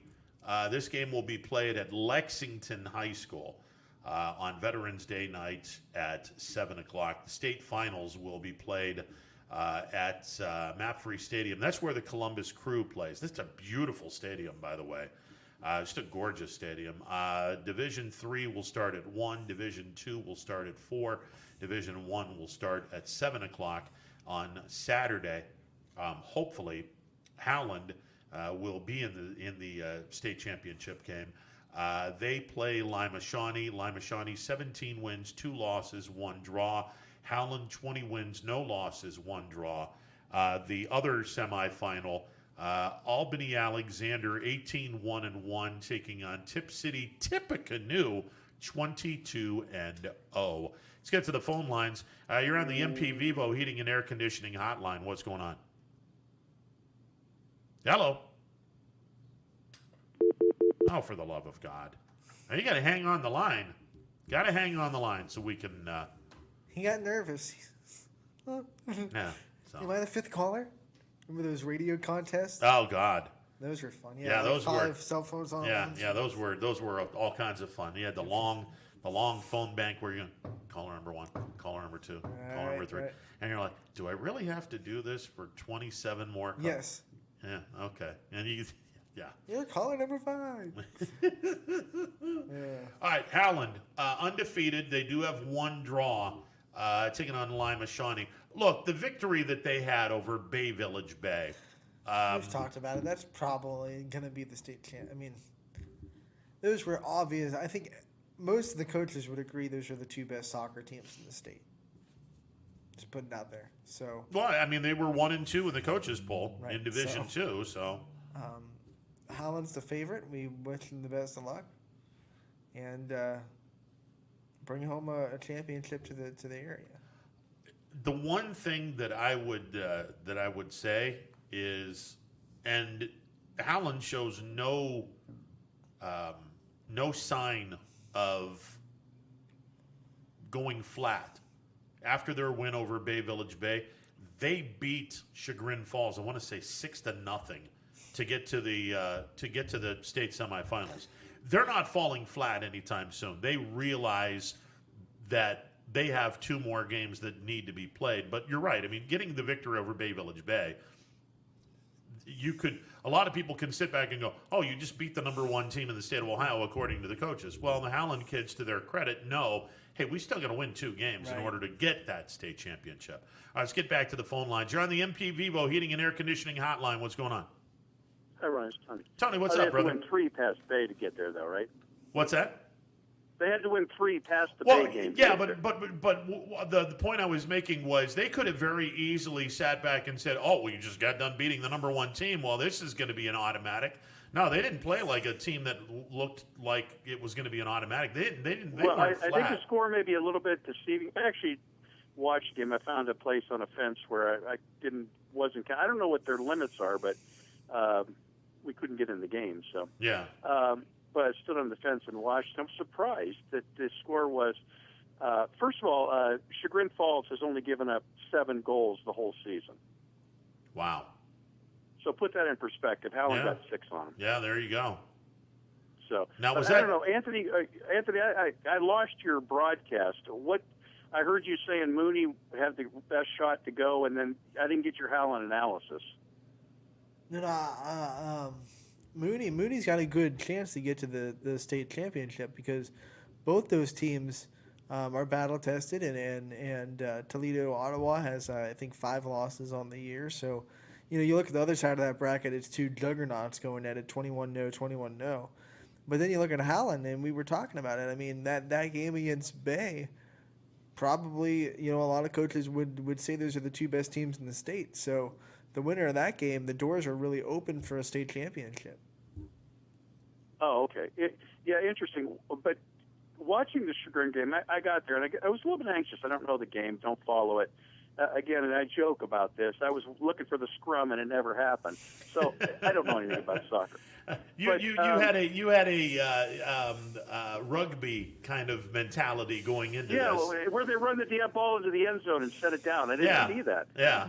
So I was behind the goalpost. I was waiting for the drop kick for the goalpost, but it never happened. But I did happen to position myself near a guy who knew what he was talking about, so it was I could ask some questions. And but with 20 minutes to go, and how long are the halves? 45 minutes, and then you had the injury stuff. If there's injuries, then they so add 45 time on the and clock. 45? Yeah, exactly. So 23 minutes left in the game. Howland scored their 3rd goal. 23 minutes left in the game. It was 2-1 at that point, and I was anxious. I'm thinking, okay, 2-1. That doesn't seem commanding. I think it kind of felt like any time you beat somebody you're not supposed to beat, I think you exhale, and you can't exhale in the playoffs. You got to keep that tension going the whole way through the playoffs. And I think Howland was probably lucky to play a team. Lexington is the next team they play. Is that correct? Lima Shawnee is who they're playing. Yeah. Is Lexington still in it, or no? They're playing in Lexington. Yeah, they're playing in Lexington, but they're playing Lima Shawnee. Oh, okay. Because Lexington's a team actually that beat Bay last year, knocked them out earlier than everybody expected. But yeah, I was glad that they were probably much better team than Chagrin Falls. It was a great game to follow up a game that they probably a lot of people thought they weren't going to win, and maybe they had deep-seated doubts, maybe not deep-seated, but suppressed doubts that they could do it. And so I think a lot of times you don't show up for that next game. Oh yeah, I mean when you have an emotional victory, it's human nature to get a little flat and exhale. Yeah, and exhale a little bit. And I was listening to an interview with Brian Kelly after Notre Dame knocked off Clemson, and he came to the same conclusion. Hey, we can't afford to, we can't afford to celebrate this victory or not go after the final 4 games of our schedule just because we beat Clemson. There's still work to be done. You can't rest on your laurels. You gotta wind up playing the same caliber of football in order to get back to the ACC championship game. So yeah, but it's human nature to sit back and say, oh well, we've beaten the best. There isn't any other challenge for us to do. And when you think like that, that's where you can be a little flat, and then you open the door up for a team that in normal circumstances wouldn't be good enough to beat you, but because you have an emotional victory and you've got that mindset, now you've opened the door for a team that wouldn't otherwise be anywhere near your ballpark. Now, who are the other 2 teams in the other half of the bracket? The other half of the bracket is Albany Alexander at 18-1-1. They'll be taking on unbeaten Tip City Tippecanoe, 22-0. Okay, well, now that's interesting because now Howland can regain their focus, I think, at this point, because who did they lose the state championship to last year? Tip City Tippecanoe, wasn't it? Yes. Yeah. So their job's not done yet. No, absolutely not. And I think they're probably refocused. And I don't know anything about soccer. I don't know if they should have beat Tip City or they shouldn't have beat Tip City. I don't know who this Tip City is, but all the ratings had Howland right at the top of the state, and Tip City much, much lower than them. So. Yeah, well, I mean, look, at the end of the day, I think that if Howland gets into the state championship game and they play Tippecanoe in the rematch, I don't think you're going to need to say very many things to get these kids jacked up because everyone knows what happened last year. So, everyone will certainly be focused and ready to play soccer. Now, I didn't want to sound stupid or something. Did I call it a field or something, a soccer field? Is it a pitch or something like that? As far as I know, it's a field. It's a field. Europe might have a different name for it. No, I think it's a field. Remember when Quinn? I thought it was actually called the pitch. So did we ask Fargo on Wednesday? Remember when Quinn told us what a 4 goals in a game was for soccer? Actually, I have forget what it was. I have the answer to this. I know what 4 goals in a game by one person is. It's a hell of a lot of goals. Hey, I'm going to run, guys. Thanks for talking. Go Josh Allen. I'll see you guys later. All right, Tony. See ya. Here is the list 4 through 7. Oh, there's 4 through 7, and anyone that scores 7 goals, give me a break on that one. 3 goals is a hat trick, like everyone knows. 4 goals is a haul. A haul, yeah. A haul. 5 goals is a glut. A glut. Yes. A glut. Yes. A little glut. Is it a glut for Jonesy over there? 5 goals. He gets a victory. Ta-ta. Glut. 6 goals is a friggin' double hat trick. I shouldn't have started this. A single double hat. It's not a single hat trick, but a double hat trick. God save the Queen. And 7 goals would be a Hall trick. A Hall trick. Which kind of shortens the double hat trick, but now it becomes a 4 and Hall. 4, so it's not 4 8. and 3. It's 4 and 3. So a Hall plus a trick. trick. Right. Yeah. So if I bring a U-Haul and a bunny together, silly rabbit tricks are for kids. Now we're looking at 7 goals. So I think on that note we should probably take a break. Ta-ta. We'll be back in a bit. It is a Monday edition of Running Point on ysnlive.com. For heating, cooling, and indoor air quality, the Mahoning Valley trusts MP Vivo Heating and Air Conditioning, offering worry-free repair, service, and installation. Call MP Vivo today for a free estimate. MP Vivo Heating and Air Conditioning. We're your energy efficient experts.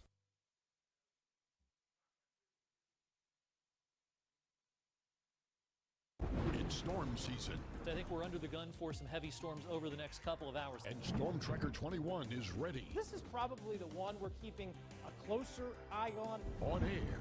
And locally, we're going to have a lot of eyes on our area. Online. All right, let's talk high-risk futurecast and the timing of this weather. On social media and on our app. Rain will come and go tomorrow. There'll be some dry intervals. Stay ready with Storm Tracker 21.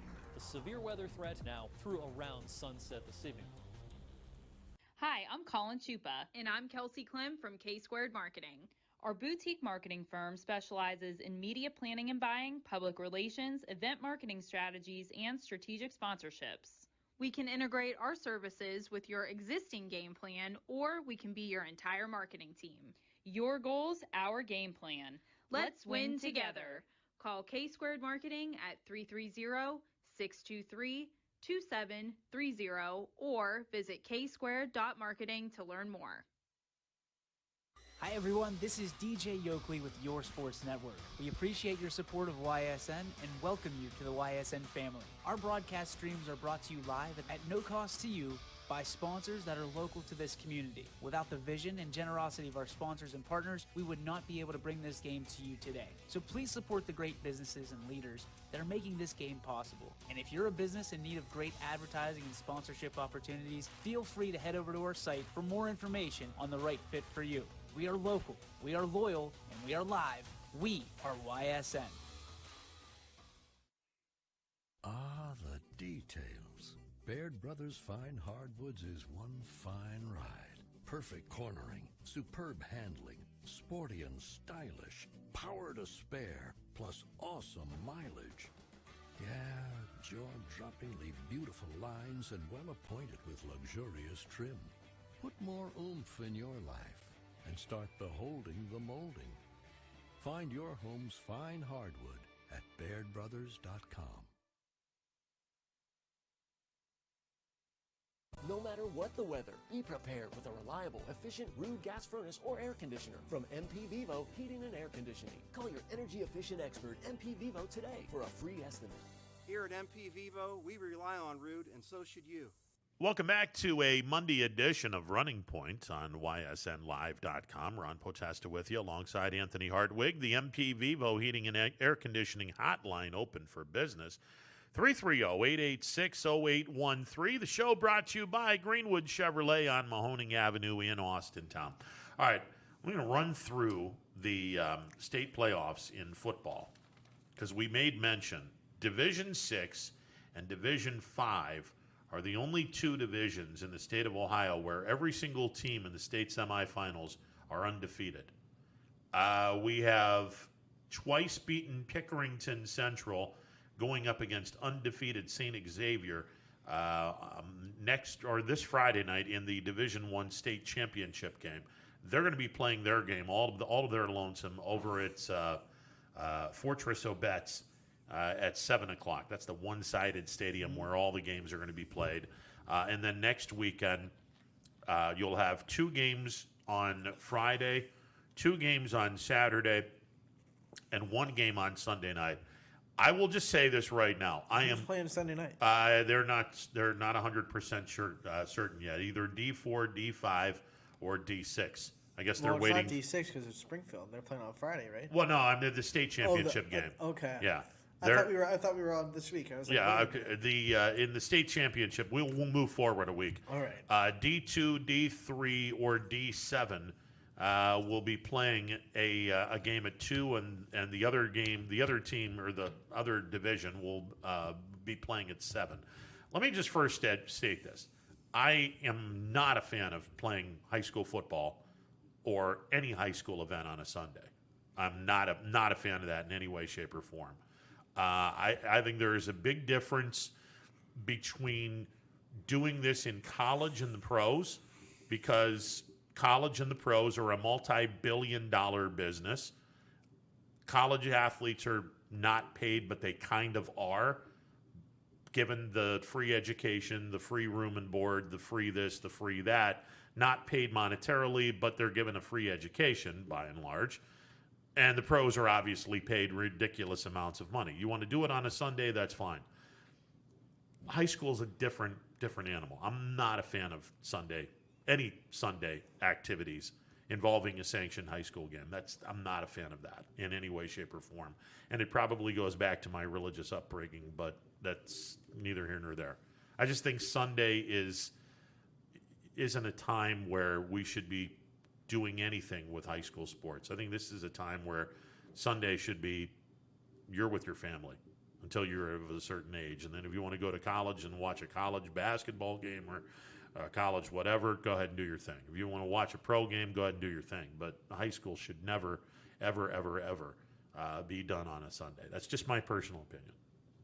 And to be honest, it probably would have happened a lot earlier if they weren't playing it. I think the only reason they didn't do Sunday right now, to be honest, is the fact they were playing at the Hall of Fame Stadium, and the Hall of Fame didn't want games going on a Sunday, which is their big. Well, yeah, that's their huge day. So I think the OHSAA finally said, when they're away from there, said, "Hey, we can play on Sunday now. Let's do it." And obviously, with COVID, you probably want to spread out a little bit more than normal and have 2 games on one day. But yeah, it's some people are against it, some people are for it. Some teams practice on Sunday, some teams don't. The basketball tournaments that go on in the middle of the December usually run into Sundays. So, it's a discussion. It happens. I don't know what's it's just it's personal preference. I mean, if you're going to sit back and know, okay, we're going to play games on Sunday. It's a line that I think nobody should cross in the high school level. But again, that line hasn't exactly been drawn in the sand with forcefulness for a long period of time, and I'll just leave it at that. Division II state semifinals, and we mentioned Division I has their state championship game this week. D2, 3, 4, 5, 6, and 7 are in 1 week behind. They're in their state semifinals. Avon, speaking of ding-dongs, they're going to be playing Akron-Hoban. That game will be played at Parma, which is a pretty centralized location. And then Massillon is going to be playing Cincinnati-LaSalle, and I believe LaSalle are the defending Division II state champs. They'll be playing that game at Marysville. Which is known for their big-ass Honda plant in Marysville, Ohio. They have a huge Honda plant down there. Division III, by the way, these games are going to be played on Friday night. DeSales will be playing Kettering-Alter. That game is going to be played in London, not London, England. They're going across the pond. Yeah, they're going to be going with double hat tricks and hauls and all kinds of tricks. No. London, Ohio. Chardon, who beat Canfield, will be playing Tiffin Columbian. And that game is going to be played at Brunswick, which is a southwestern suburb of Cleveland. So there you go. Those two, D2 and D3, will be played on Friday night. We mentioned D7. JFK will be playing Newark Catholic at Massillon at Paul Brown Tiger Stadium. I cannot think of a better location for these two teams to play each other than Massillon. I think that's a fantastic place to play the games. Lima Central Catholic will be playing New Bremen in the other state semifinal game, And this game is going to be played in my favorite town in the state of Ohio. Where is my favorite town in the state of Ohio? Wapakoneta. Wapakoneta. It just flows off your tongue. Wapakoneta. Wapakoneta. Sounds like a magic word. Yeah, jazz hands doing this. Wapakoneta. I feel like if what was the movie? Willy Wonka and the Chocolate Factory. I feel like the guy that played the part of the dude in that was with the chocolate. He probably grew up in Wapakoneta. The dude with the chocolate. Yeah, the dude with the chocolate. You mean Willy Wonka? Yeah, him. Yeah, him. That was Gene Wilder's. The character Gene Wilder played was Willy Wonka. Yeah. Okay. Yeah. And okay. Yeah. There you go. I feel like Willy Wonka probably grew up in Wapakoneta. So there you go. D4, D5, and D6 are going to be played on Saturday. None of them are going to be played in Wapakoneta. Menor Lake Catholic will be playing Carol Bloom Carol, and that game will be played in New Philadelphia. Carol Bloom Carol. The town's so nice they named it twice. Van Wert will be playing Cincinnati, Wyoming, and that game will be played at Piqua. Division 5, St. Bernard Roger Bacon out of Cincinnati will be playing Ironton, and that game will be played at London. Again, London calling. Second straight night that London will have a game. And then Kirtland will be playing Tontogany Otsego. At Parma, which is west of Cleveland. The home of St. Ignatius. The home of St. Ignatius, exactly. Have you ever seen that football stadium by chance? No. It reminds me an awful lot of Molenkov. One of those, it shouldn't be here. It should be somewhere else kind of thing. You kind of drive up on it, and all of a sudden you see this monstrosity where the seats are like here all the way up to here, and it's just gorgeous. It's absolutely gorgeous, and I'm like, that's a weird place for a stadium, but it's beautiful. It's a gorgeous stadium, no two ways about it. Division 6, Beverly Fort Fry will be playing Springfield. That game is going to be played in Zanesville. Now, to give everyone a little history lesson on where Zanesville is, you have to take 77 down past Cambridge to where 77 and 70 meet. 70 goes across the state east to west. 77 goes north and south, and they intersect just south of Cambridge. You will then take 70 west, and you'll run right into Zanesville. It's about a 2-hour and change drive to Zanesville. It's between Columbus and the I-70 pickup. It's definitely not the middle between Springfield and Fort Fry. No. I think Fort Fry is much closer. Yeah, Fort Fry got a little bit of an advantage there. Not much, but they did get a little bit of an advantage. The other game is Coldwater against Columbus Grove, and that game is going to be played in Sydney. No idea. Australia. Yeah, no idea where Sydney is. I know where Sydney, Australia is. No idea where P. Sydney. Sherman, 42 Wallaby Way, Sydney. Yeah. Wow. Say that 3 times fast. P. Sherman, 42 Wallaby Way, Sydney. Picture fans will get it. Yes. So Coldwater, which is in the Midwest Athletic Conference, out in the western part of the state, taking on Columbus Grove in the central part of the state. So the game will be played at Sydney. And as we mentioned, Division 5 and Division 6 are the only 2 divisions in which all of the teams are unbeaten. And now that we've run down all the matchups, just some news about our broadcast for Warren JFK on Friday and Springfield on Saturday. Those will be audio only because Spectrum will be covering them. Yes. And Spectrum has a contract with OHSA, so we can't do live video. We'll have the broadcast. It'll be audio only, and it won't be any cost to you. So it'll be completely free. You'll be able to listen to it. We're trying to get prime time from both locations, so hopefully we can pull that off, and we'll have your typical hour-long pregame show like we've had the last 2 weeks with Mike Ackelson, and we'll have a fun time on both occasions. But broadcasts themselves, Audio only and free.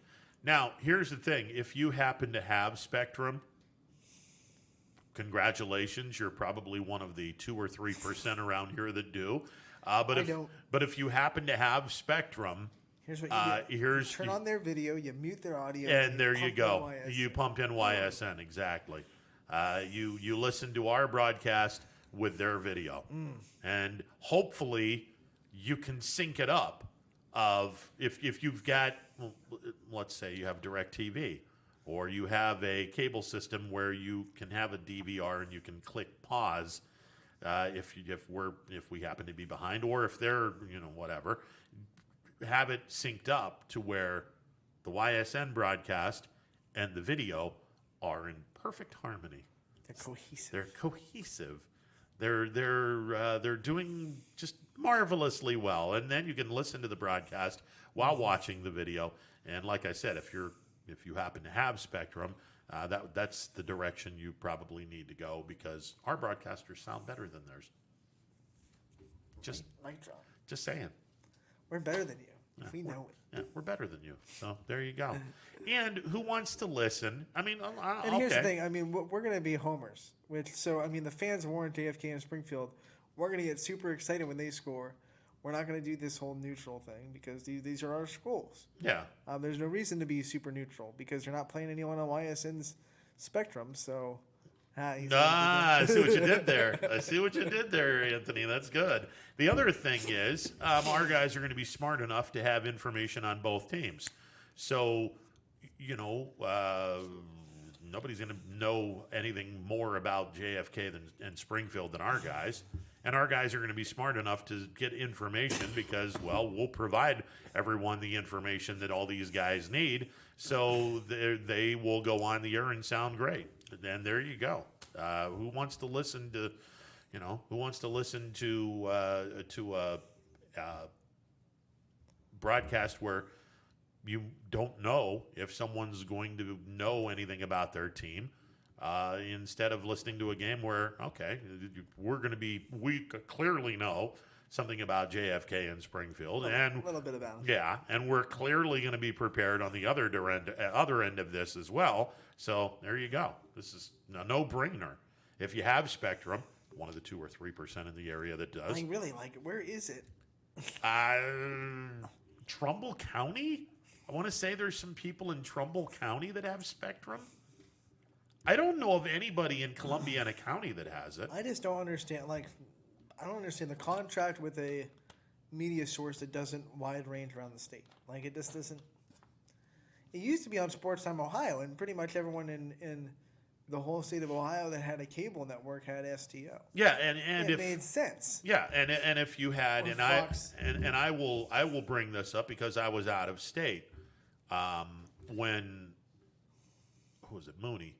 When one of the last times they were in the state, not the last time, they were beaten by this team in a driving snowstorm. I was able to watch the state championship game on STO from Springfield, Illinois, on my DirecTV because I subscribed to your location to STO to do Indians baseball and Cavaliers basketball and whatnot. So I was able to get STO. That was.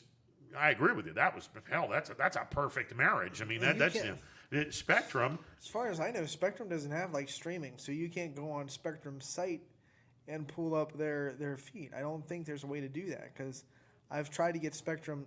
Some of my cousins play in other states, and like Missouri, they're also Spectrum. You can't stream it. There's no stream. So I don't know how Spectrum works. I don't know. All about the Benjamins. I'm pretty sure you have to have Spectrum on your TV. I don't think they stream. Well, I don't know how many people in the state have it, but it's all about the Benjamins. I just think that's true. And clearly they brought up the Benjamins to do it, but I just does any of that money go to the schools? It's not the I don't think it does. It's not the slam dunk that STO was. But, again, this is their call, and they have their people, and that's all right, all well and good. So if you're one of the 2 or 3%ers in the area that happen to have Spectrum, turn the sound down and just go to ysnlive.com and listen to the audio for the JFK and Springfield game. And sink it in where it's perfect and go from there. By the way, if you haven't seen the video of that last Springfield play with Jamie God. Thompson's and Anthony Romo's call, go to YSN social media, whichever one you want to, Twitter or Facebook, watch it because it is unreal. Yeah. Unreal. It was an unreal call, both for broadcasting wise and the play call. I can't even stress this enough. The play calling, boy, do you have to have some cojones to do something like that. And faith in your team, and that's what it was. I mean, I'm sure they practice that. They look like they practice that play a lot with how well they executed it. And he just knew the perfect, let's just do it. Let's roll the dice. Let's go.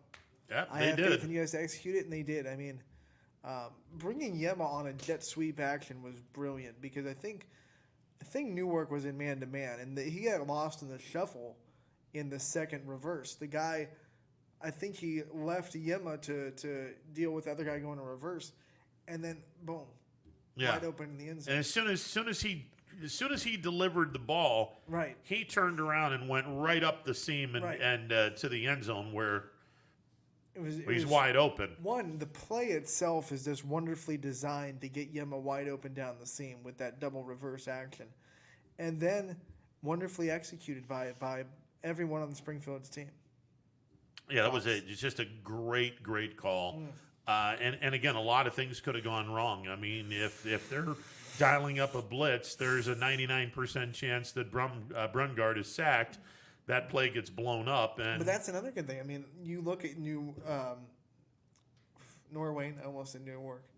You look at Norway, they weren't blitzing a lot all day, so you just play the odds, say they're not going to blitz, and they didn't. Why would you in that situation, though? I mean, you're taking a real big chance with Brungard hitting you with a screen or something because they have really talented running backs.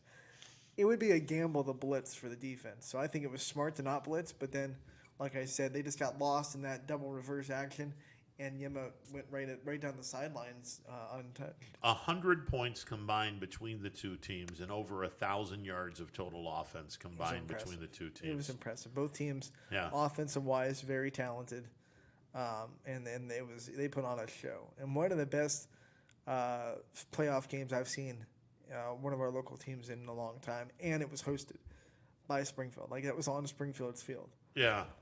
Well, I mean, we talked with Coach Guerrero and the importance of being the number one seed. And let's be honest, the two teams that are left had number one seeds.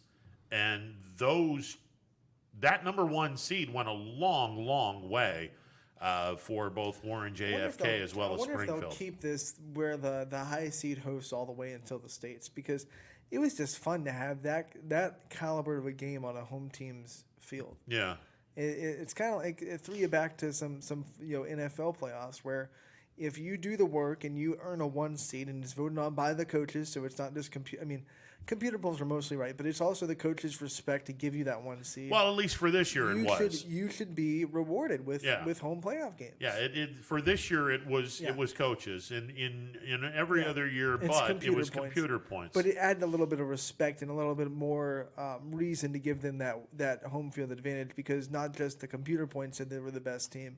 The coaches that see them said they're the best team. Yeah, so I got no problems with when they go top 12 next year, and again, assuming that we completely kick this virus out to the world of wherever, and we never see it again, in 2021, if we have a uninterrupted, legitimate 10-game 2021 football season in which the computer is going to determine the top 12 teams, I have no problem with the home team or with the top seed getting home field advantage all the way through the regional championship, and then putting your state semifinal game in a neutral location and a state championship game in a neutral location. I got no problems with that. And for an organization,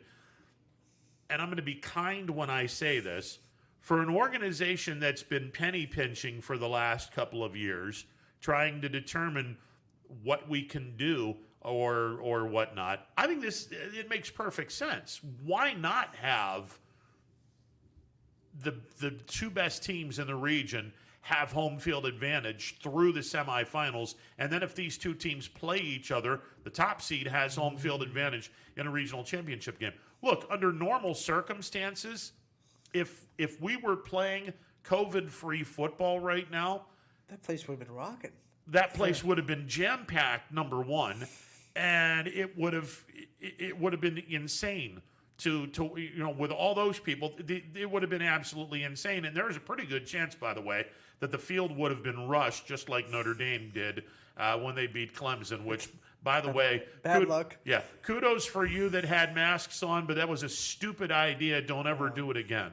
But DJ can say in Minter there wasn't a capacity. I mean, it was like 15% like everyone else. Yeah. But that press box was rocking. So imagine what it would have been like if that was a capacity crowd. Oh my God! Absolutely. Yeah, it would have been nuts. Oh man, it would have been absolutely nuts. But like that final play with the capacity crowd, that's what you live for. I mean, that's like the way that crowd would have gone wild for that play is the epitome of high school football. Sure. And no two ways about that. The crowd did a great job at low capacity, did a great job of bringing that energy. But just imagine what it would have been like if it was full capacity.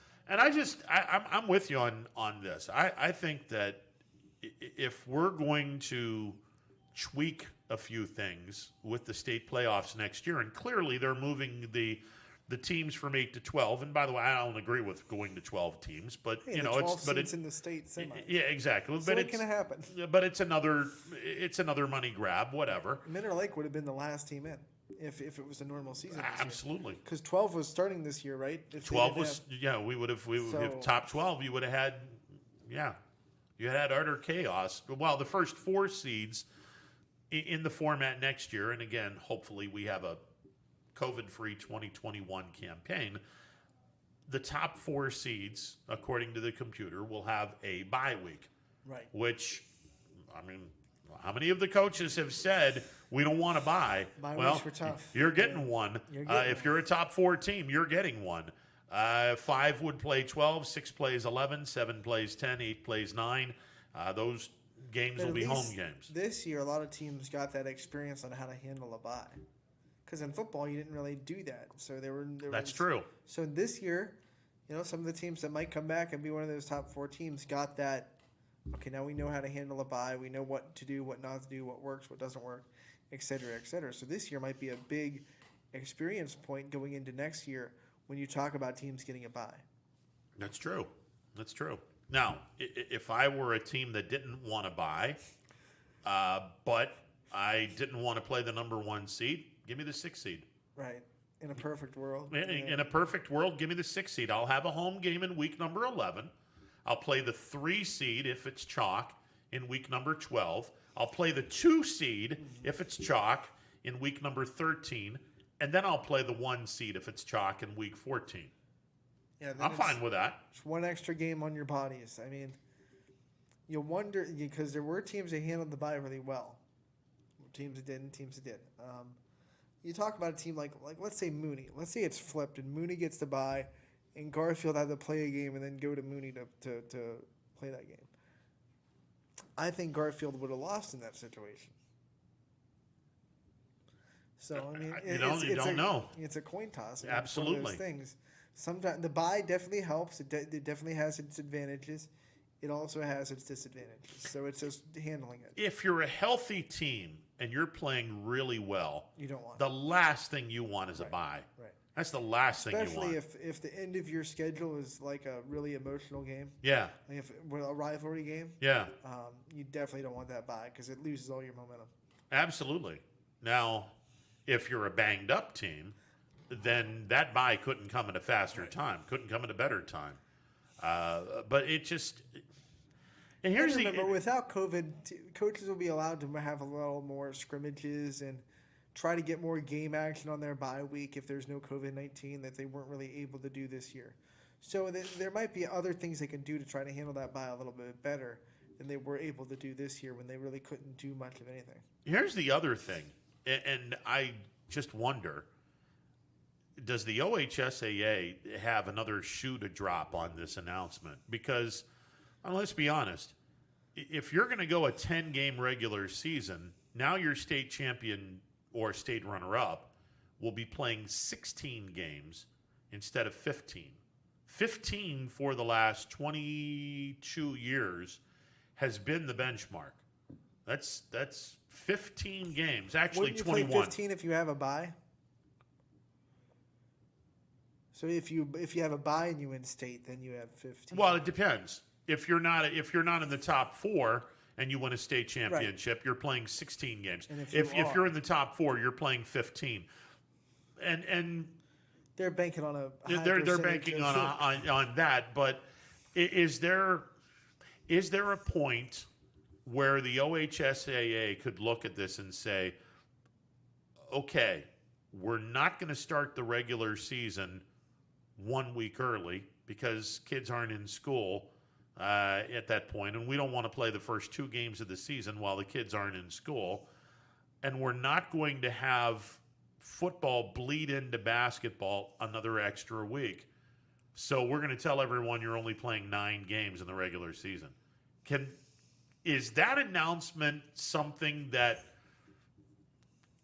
could happen that we haven't heard yet? Because it seems to me that makes more sense. If they sit back and go, okay, we're not changing anything except for this format. We're adding a week. Oh, by the way, we're going to take away the week that we're adding because we're only going to play 9 games this year. So you keep everything first week in December, state championship football games are going to be played. That's the only way you can do it. Unless you move the season back a week, that's the only way you're going to keep everything first week in December. And I don't see the whole problem with having the season moved back a week. I mean, volleyball starts a week before football, so this idea that kids can't play when they're not in school, yeah, you can, because you make the volleyball teams and the soccer teams and the golf teams do it anyway, so why doesn't football just play a week early? All right. Right? I mean, yeah. I think they would rather do that than, say, cut the season a game. Because, the teams that don't make the playoffs, you want 10 games. 10 is just a nice nice number to have. I feel like, to my opinion, moving the season to a start a week earlier would be the bigger liked option than making the regular season just one less game and then going to the playoffs. I see. Now I have to get the calendar out because it's always fun to put the calendar into action. All right, the season would have started August the 28th. In this year, the season began August the 28th, and it rolled through the end of October. That was supposed to be the 10-game season. So using what we just said, next year, if they kept everything as is, next year the season would start August the 27th, and it would conclude on the weekend of August 29th and August 30th with the 10th game of the season.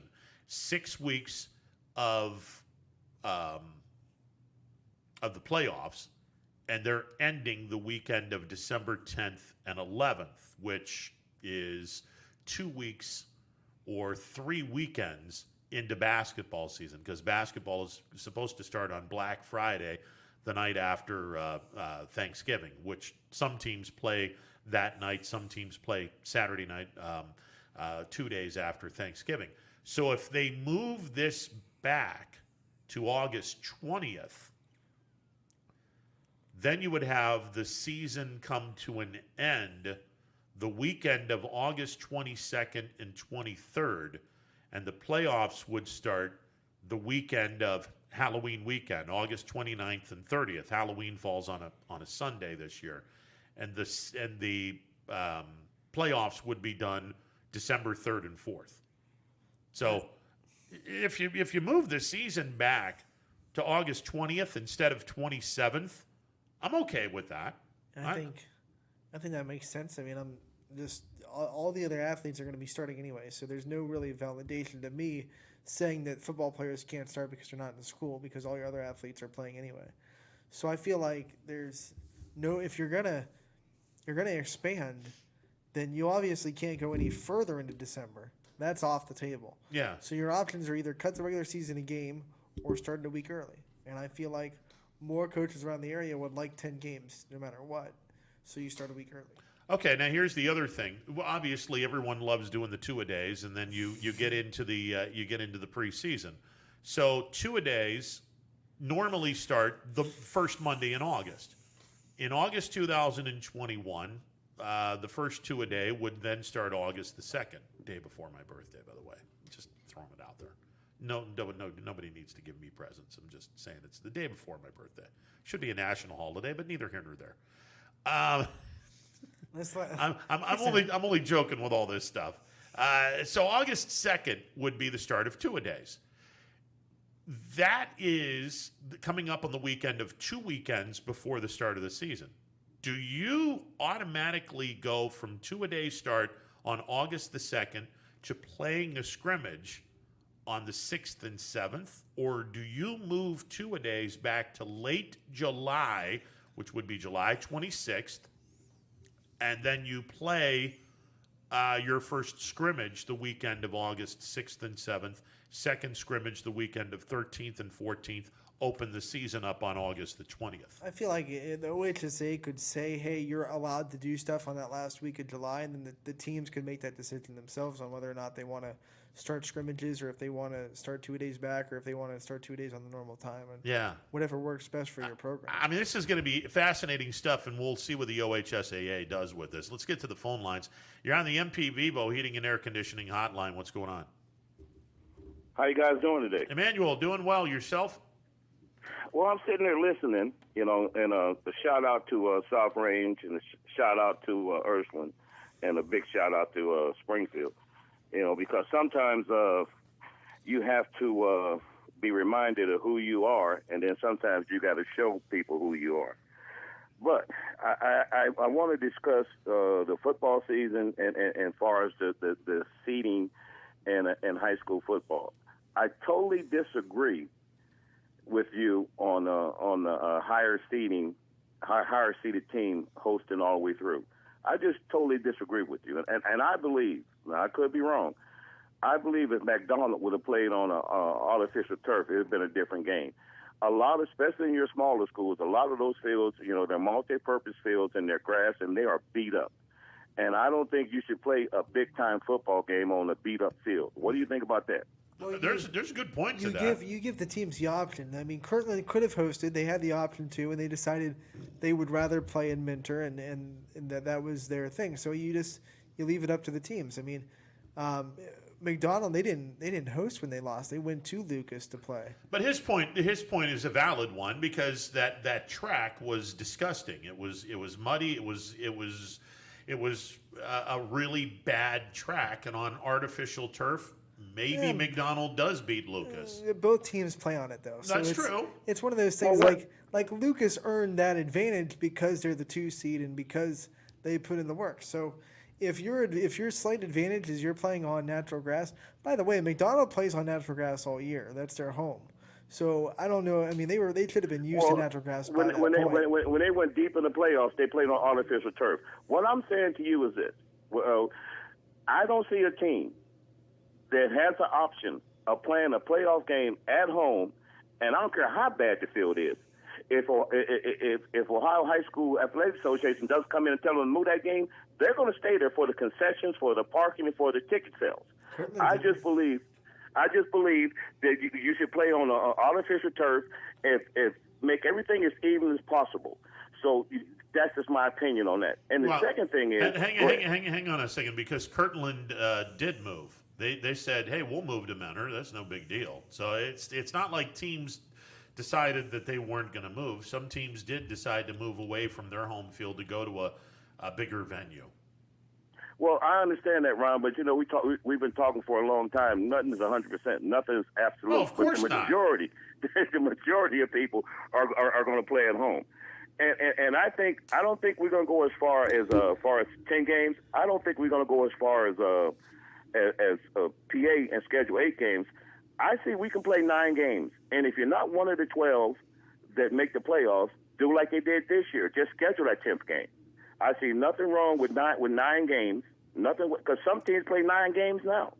That way you won't have to really move, start earlier, finish later. You understand what I'm saying? 9 games. If you don't make the playoffs, then you just schedule somebody else. And I've seen some good matchups. Teams that normally don't play each other played this year to finish out to get 10 games in. No, I agree with that. And the state of New York, when I lived in New York many years ago, they had 9 games seasons. I believe, and I'm gonna have to check with my friends down in Tennessee. I believe the state of Tennessee, until a year or two after I left, they had 9-game schedules as well. So 9 games isn't a foreign thing. And we're going to ask Anthony. I'm on board with that. I mean, look, if you have a 9-game season and then if you're not in the playoffs and you want to have a 10th game and you invite another team that wasn't a playoff team to play that 10th game, I'm on board with it, Anthony. Yeah, that sounds reliable. I mean, then you wouldn't have to worry about the scheduling and moving things back, and all that would be fine. You just say, hey, if you want a 10th game and you didn't make the playoffs, you got a 10th game. If you made the playoffs, you get a 10th game anyway. Well, I think that would work. And one more last thing, Ronnie. I'm going to tell you something about your Notre Dame team. I saw a lot of receivers running free in the secondary when they played Clemson. Clemson didn't have a quarterback to get them that ball, but you guys better work on that. Clemson had a really good quarterback that would start just about anywhere else if he were anywhere but Clemson.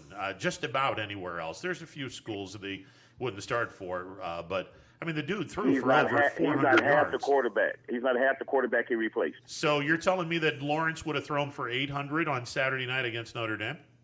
No, what I'm saying was he'd have made more bigger plays. They say, because I've seen teams that, run up a lot of yardage and things, right, and still lose. That game, Notre Dame showed who they were this weekend, because I've never seen pass interference flag picked up because the coach went off on somebody. That was amazing. Yeah, well, let me tell you something. That's beginning to annoy the crap out of me. What Dabo Swinney's able to do to have people pacify his infantile behavior on the sidelines. It's starting to become a very, very old routine. Which is just the last thing I'm gonna say. Notre Dame showed everybody just who they are. You guys have a great day, man. All right, you too. Well, Notre Dame is undefeated. Last I checked. I mean, they did knock off Clemson, and again, I'll say it, with a backup quarterback and 3 backups on defense.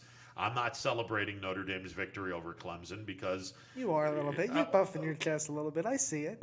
I see it. but I'm also going to sit back and say, if this were against Lawrence and the 3 defensive, I would have been a whole lot more obnoxious today. So I'm keeping it in check because they beat Clemson, but they didn't beat Clemson. I get what Emmanuel's saying about the artificial turf and try to keep it as even, but let's try to make it as fair as possible. No, like if you're the home team, you host, and if that happens to be a dirt field and you're more comfortable on that field, then you earn the right to host on that field, and the other team's gonna have to deal with it. Like, why are we the life is not going to make this kid's fair. So why should football be like fair? Let's make it as even as possible. Here's the other. I don't like that. Here's the other thing that's a little bad annoying. argument to saying not to host. Like, if you want to say travel, or if you want to say like try to find a central location, that's cool. But if you're going to say just host because we want both these teams to play on artificial turf, so it's an even standing field, I don't like that. Here's the other argument that I would use. And obviously, there's a ridiculous difference between high school and the pros. High school kids aren't paid; the pro players are. High school kids are kids. The pro players are grown-ass men. But if we're going to say, well, we should be fair, okay, then we're going to put all of the NFL playoff games in a neutral format. On turf. I don't know about you. But if Buffalo happens to win the East, and there's nothing that's set in stone, they still have to deal with Miami. If Buffalo wins the East, they're getting a home game. Ain't nobody taking a home game away from my team. That's just not going to happen. And I can only imagine Kansas City making their run as the top seed in the AFC. All those games, the road goes through Kansas City. Right. I got no problems with that. And all they're doing, if you plan on doing this, is emulating what the National Football League is doing. What any major sport does. The road to the playoffs, right here. This is where you're going to be playing. And if you can't win here in home field advantage, now I grant you, baseball and basketball have a best of 7 where you have to go to the other team's place. But home field advantage is in a best of 7. If the series goes 7 games, game 7, you're playing that game at home because you were the best team and you earned that right. I have no problems. If the OHSAA wants to sit back next year and say, we kind of love the idea of playing home games all the way to the regional finals, I got no problem with that. Bring it. That's yet another caveat and another goal for every single team to shoot for. You want to be the top dog in your region? Win ball games. Schedule up and win those games, and if you are the number 1 seed, know that every single game you are playing through the regional finals is going to be in your house. Right. Nobody else's house, your house. Right, I like that idea. Let's do it. I love that idea. And again, how many, if I'll go to South Range and I'll go to Canfield with this argument. Canfield was the 3 seed. South Range was the 2 seed. Now, no disrespect to either program. They both lost to the number 1 seed in their region. How different would this have been if Canfield is the number 1 team? And that game, instead of being in Chardon, is at Canfield. How different would this have been if Kirtland has to move their happy ass down to South Range? Right. Instead of you going to Team X, they got to come to you. Right. Now, I don't know if it would have made a difference. Especially in a full capacity crowd. Exactly. I don't know if it would have made a difference, but if you're the number 1 seed, that's what you're playing for. If the OHSAA decides, hey, we're going to let the home field higher seed through the regionals, and then we'll have 1 neutral site game in the state semifinals, and then all of our state championship game will be in 1 location. I have zero problem with that. That's something that, to me, every single program will now have this goal. You have to be a number 1 seed in order to have home field for the entire regional run of yours. And the only caveat would be that you have to have a field that's permissible for playoffs, specifications. You have to have seating, whatever.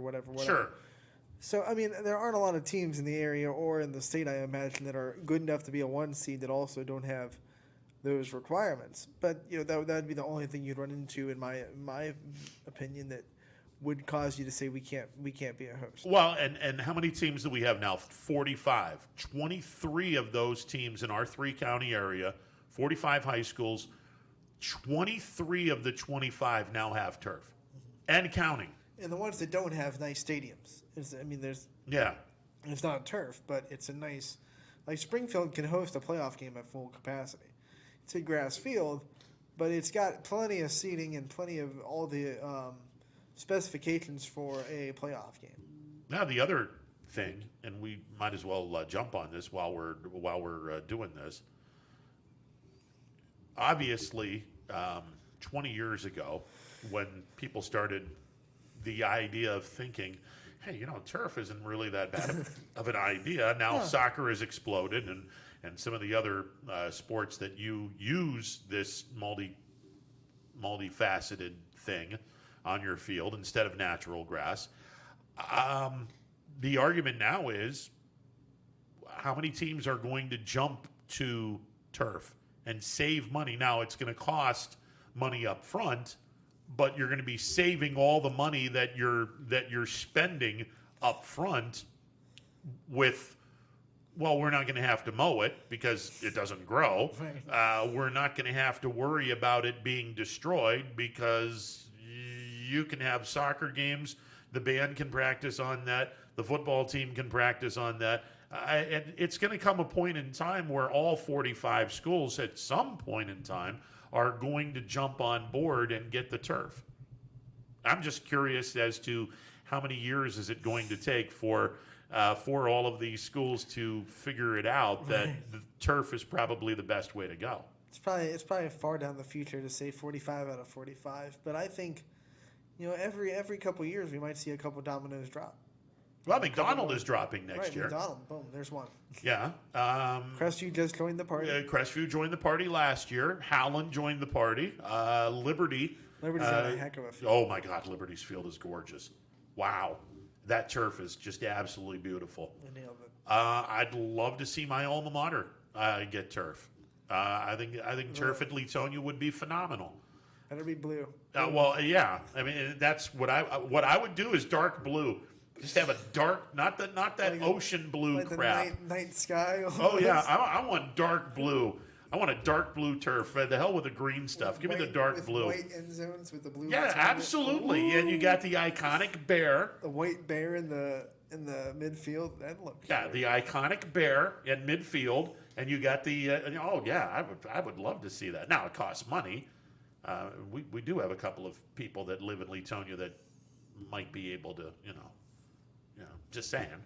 But I mean, it's something that I'll be curious at how many administrations that are currently with grass, how many of them have actually thought and said, well, at some point in time, this wouldn't be a bad thing. It would save our district an awful lot of money if we put this thing down. And honestly, that would probably erase the whole argument that Emmanuel's making. And it's a good argument. I mean, look, at the end of the day, week 12, yeah, you want to be able to play on turf. There's a reason why the OHSAA has said we have to have a neutral location, and the neutral location is a turf-based field where both teams are going to be traveling at somewhat of equality, although I got to be honest.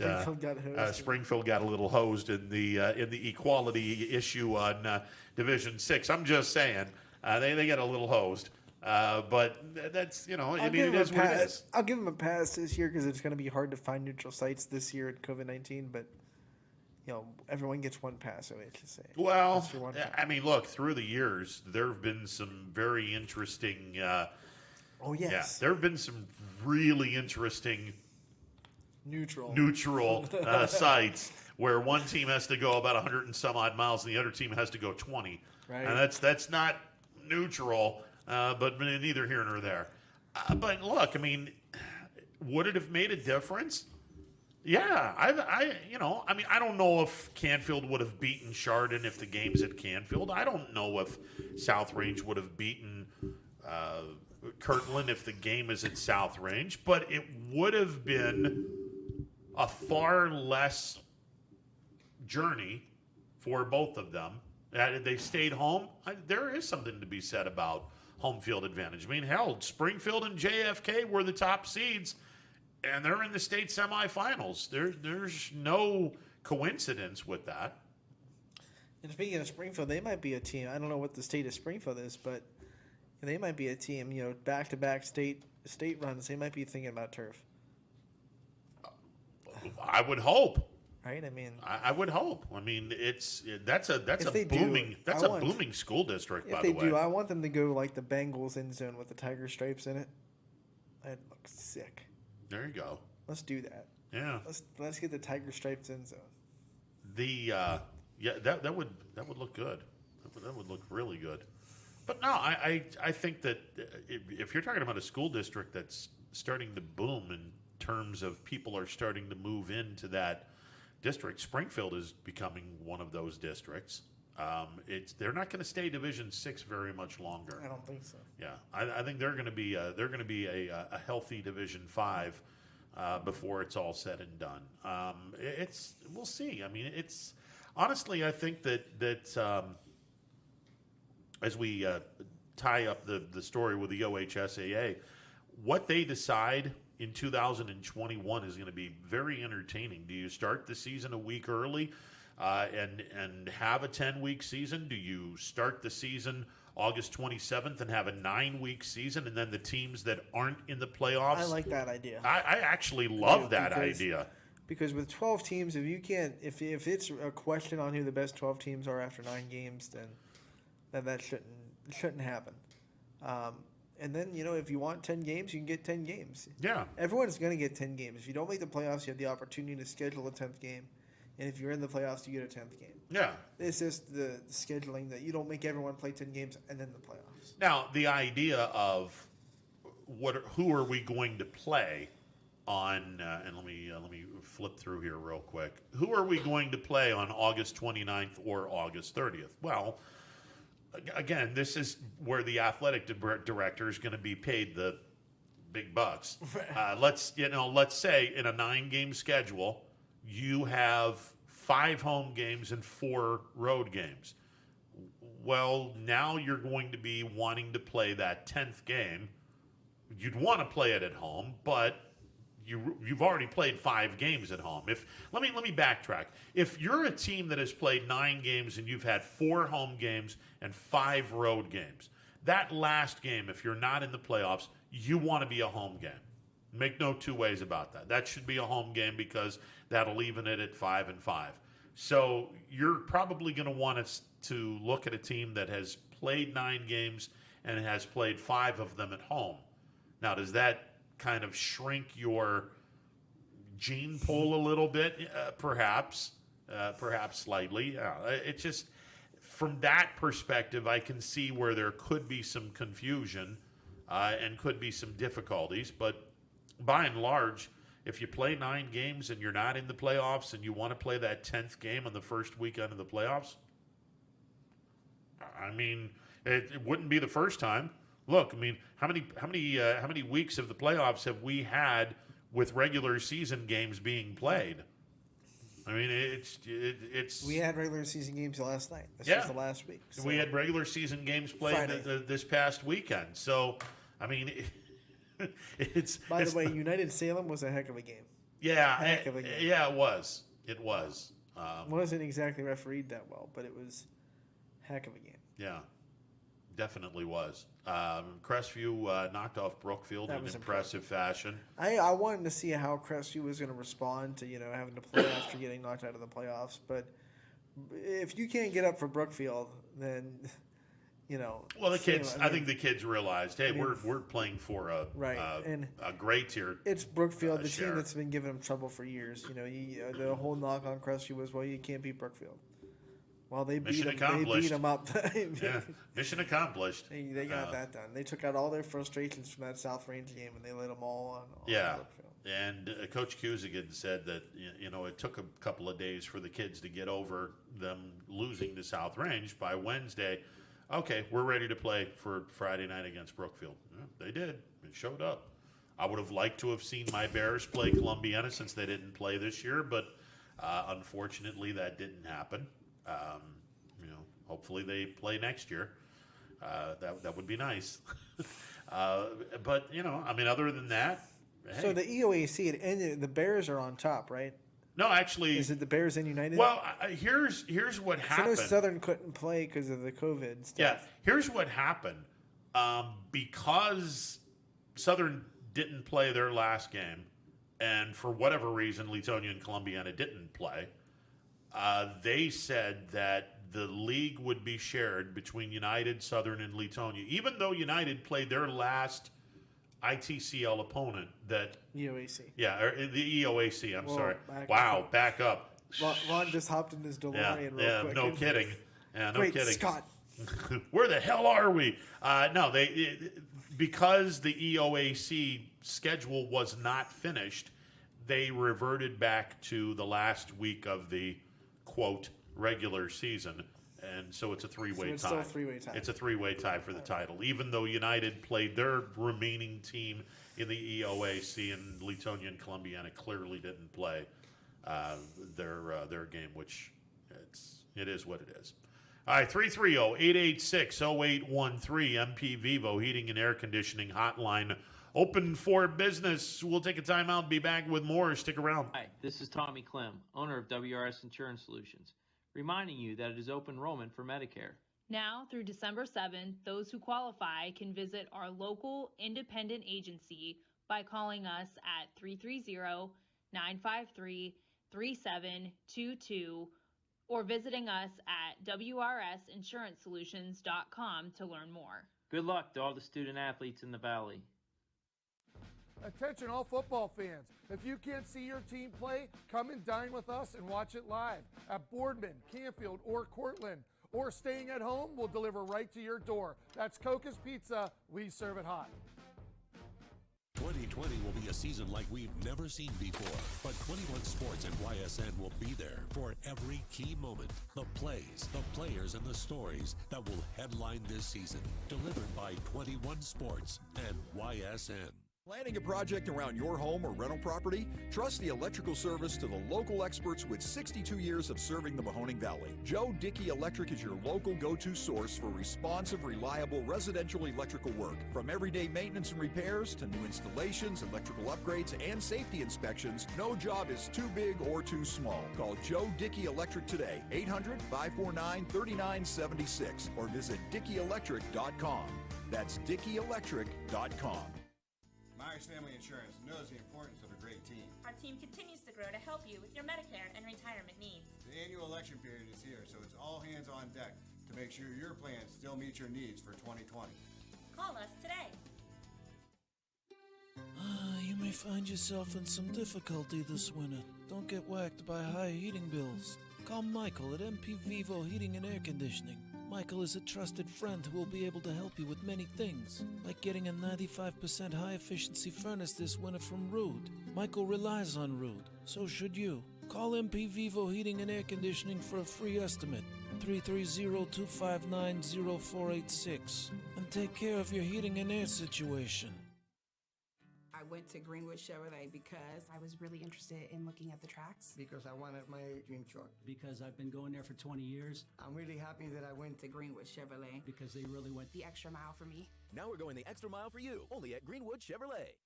Welcome back to a Monday edition of Running Point on YSNLive.com. Ron Potesta with you alongside Anthony Hardwig. MP Vivo Heating and Air Conditioning Hotline open for business, 330-886-0813. That's 330-886-0813. AP and coaches poll came out in college football. Alabama is still number one. Notre Dame will go up to number two. Ohio State at number three. Clemson goes from number two to actually number one to number four. Poor Cincinnati. Cincinnati wins convincingly, and they drop a spot in both polls. They're now number 7, and it seems like because they're not in one of the Power 5 conferences, they're now at number 7. They're the best mid-major at this point. Alabama's in the Southeast. Notre Dame's in the ACC. Ohio State's in the Big Ten. Clemson's in the ACC. Texas A&M is in the Big 12. Florida is number 6. I'm sorry, the Texas A&M is in the SEC. Used to be in the Big 12. Yeah, I just went back to the DeLorean again. Back in the DeLorean. Yeah, man. good Lord. Apparently, I'm now going to be a pitchman for DeLorean instead of Greenwood Chevrolet, for Christ's sake. The Texas A&M at number 5, Florida at number 6, and Cincinnati at number 7. Can I just say something right now? And maybe it's going to sting for some people. Ohio State might not even be the best team in the state of Ohio. No, they are. I mean, they are. Let's okay. Pump the brakes. But Cincinnati's really good. Oh my God, is this team good? They're good. They're really good. Let's. I'd like to see these two teams play. That's all I want to say. And let me take this a step further. Michigan is clearly all the wheels have fallen off on. Harbaugh's got to be gone. Right? He's got to be gone. And here is part 2, the sequel on this. If Michigan were smart, much like when Michigan had all the wheels fall off at an earlier time and place, they called an Ohio guy to repair all the damage. His name was Bo Schembechler. And he came from Ohio to coach Michigan. And his 10-year war with Woody was stuff that legends are made of. I'd lived through most of the 10-year war. I remember most of the 10-year war. I was alive for the entire 10-year war. I, as a fan, I watched most of the 10-year war between these two teams. If Michigan were smart, Luke Fickell, who's down in Cincinnati, who was a former Buckeye, who coached at Ohio State the 1 year after Tressel was let go before Urban Meyer became the head football coach at Ohio State. And then Ohio State said, hey, thanks a lot for doing the 1 year stuff. Now we can go to Urban Meyer and you can do whatever you want to do. And he turned Cincinnati into a juggernaut. If I'm Michigan, as soon as this season is over, Jim Harbaugh is kicked to the curb and Luke Fickell is the new head football coach at Michigan. And if I'm Luke Fickell, I'm taking that job and I'm turning that program around and I'm kicking Ohio State's ass year after year after year and have it a 10-year war with he and Jason Day. I think it would be phenomenal, and I think it would be great for college football if they had Luke Fickell go to Michigan. That rivalry would go on overdrive. It would be phenomenal.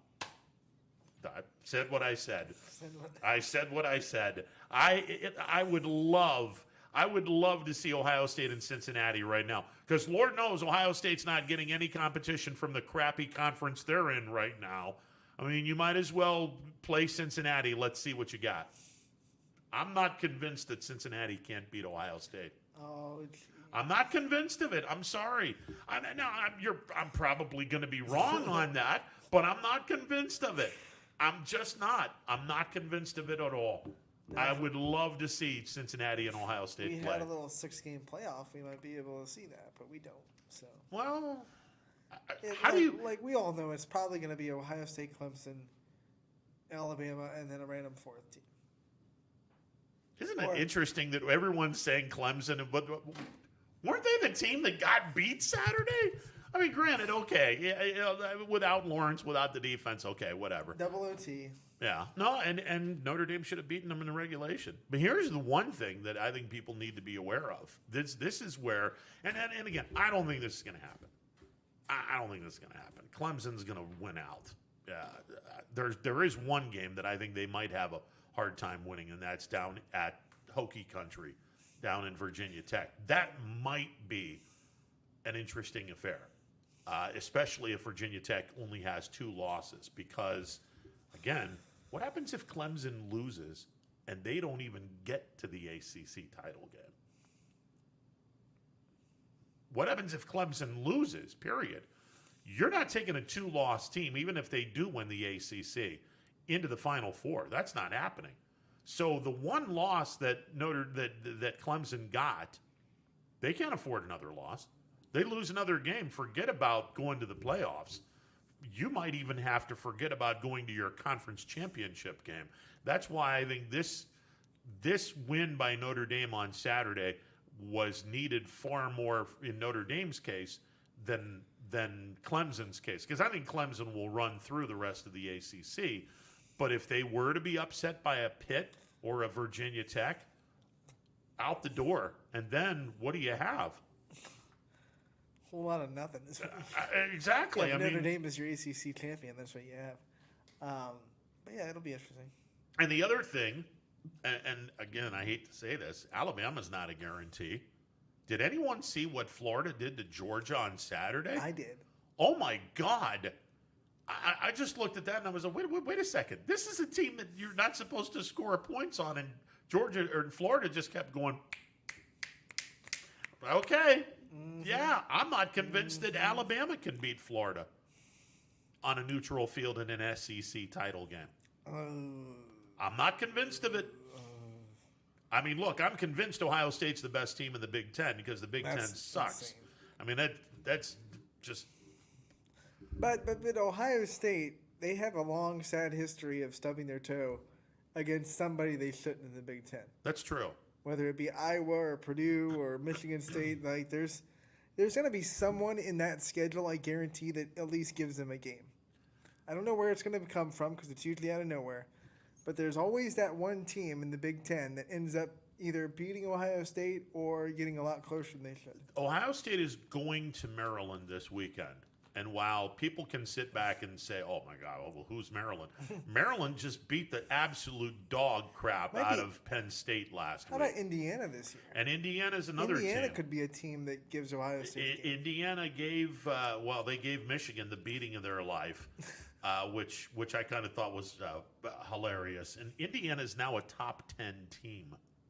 They're looking at this like, is this a basketball poll? Yeah, I'm looking at this. I'm looking at this going, is this a basketball poll? Seriously, I'm looking at this going, what in the world? Indiana's number 10. This is football. This ain't basketball. Where's Duke? Yeah, exactly. I'm looking to find where Duke is, or Kentucky, or UCLA. Ay. Let's go to the phone lines. You're on the MP Vivo Heating and Air Conditioning Hotline. What's going on? Gotta hang on. Who else is it? Well, Wisconsin. All right, they're Wisconsin. Northwestern is 23rd. They broke into the top 25. Army was in the top 25 last week. I mean, this is such a weird year that Army of all teams is Coastal now Carolina still standing? Coastal Carolina is number 17 in the country, according to the coaches. Chanticleers. And number 15, according to the Associated Press. What is a Chanticleer? It's a rooster. Okay. From the Canterbury Tales. That's what they call it, yeah. Okay. They went way back. There's mid-majors, non-Power 5 conference teams all over the place. You get Cincinnati at 7, BYU at 8, and Coastal Carolina at 15. So and Marshall at 16. So 4 of the top 16 and teams. BYU looks good. Looks good. Yeah. There's 4 of the top 16 teams that are non-Power 5 teams this year. This is not bad. I don't know what happens, but welcome to 2020. Yeah, this is weird. 2020, the year that Army's in the top 25. That's weird. Black Knights, they run that triple option. I'll tell you what. Gets you. And I will say this because I've gone to a game there. Mikey Stadium in upstate New York. If you've ever wanted to go see just a really great atmosphere. And you got to do it in September or October, when the leaves are still in their full bloom. Oh my gosh, that area is gorgeous. I saw an Army game, and the cadets are all standing up. Nobody sits down. They're all standing up, and everything at West Point is just absolutely gorgeous. Well, I'll tell you, Army Navy is one of my bucket lists. I mean, being at an Army Navy game. Yeah. I mean. Yeah, I don't think there's going to be a place like it. No. It's whether you're watching the game from Philadelphia or Baltimore. Yeah, Army Navy. That's just the other bucket list. Ohio State Michigan is clearly a great rivalry. I mean, I've already been to Georgia Tech, Georgia. It's more Ohio State's playing the role of a hammer, and Michigan's playing the role of the nail in the last 14 years or so. Right. But it's a great rivalry. Alabama-Auburn is, and maybe it's because I lived in the South for a number of years. People get taken out of families' wills based upon Alabama and Auburn. They take it to a whole different level of I'd really like to be craziness. in the Red River rivalry too. Like the Oklahoma-Texas game gets crazy and wild. Yeah. Now, locally, around these parts, you have pretty you got pretty some spicy good ones. rivalries. You got South Range, Springfield. South Range and Springfield, and it's a damn shame they didn't play each other this year. That would have been the headliner game. I think that would have been a fun game. The Holy War, Mooney and Ursuline, is a good one. Now that Cheney is back in the fold, Cheney and Fitch is a West Side brawl, which was always fun. Austintown, Fitch, and Boardman is a nice little rivalry. Boardman comes from the suburbs in the south end. Fitch comes from the suburbs on the west end of Youngstown, and that's a the folks in Trumbull County can appreciate this and we date myself once again going into the DeLorean when the city of Warren had two schools, one on the east side of town and one on the west side of town. Warren Harding and Warren Western Reserve was phenomenal rivalry. Howland and Niles. Yeah, they redeemed themselves. That's a nice spicy rivalry. Salem West Branch. Salem and West Branch is that's one of those rivalries where it isn't feel good. No. They genuinely hate each other.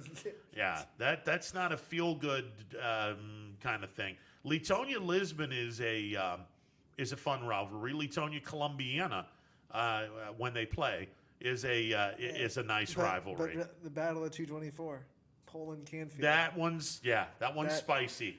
That one loads the gym or a football. Well, like wherever if you try to go to a Canfield Poland game, good luck getting in. Yeah, that one's spicy. That one's the spicy one. And again, some of the rivals weren't able to play each other this year. And as we get into basketball, unfortunately, it's going to be felt that much more because, look, stadiums. 2,000, 3,000, 5,000. You still got some people in there. Yeah.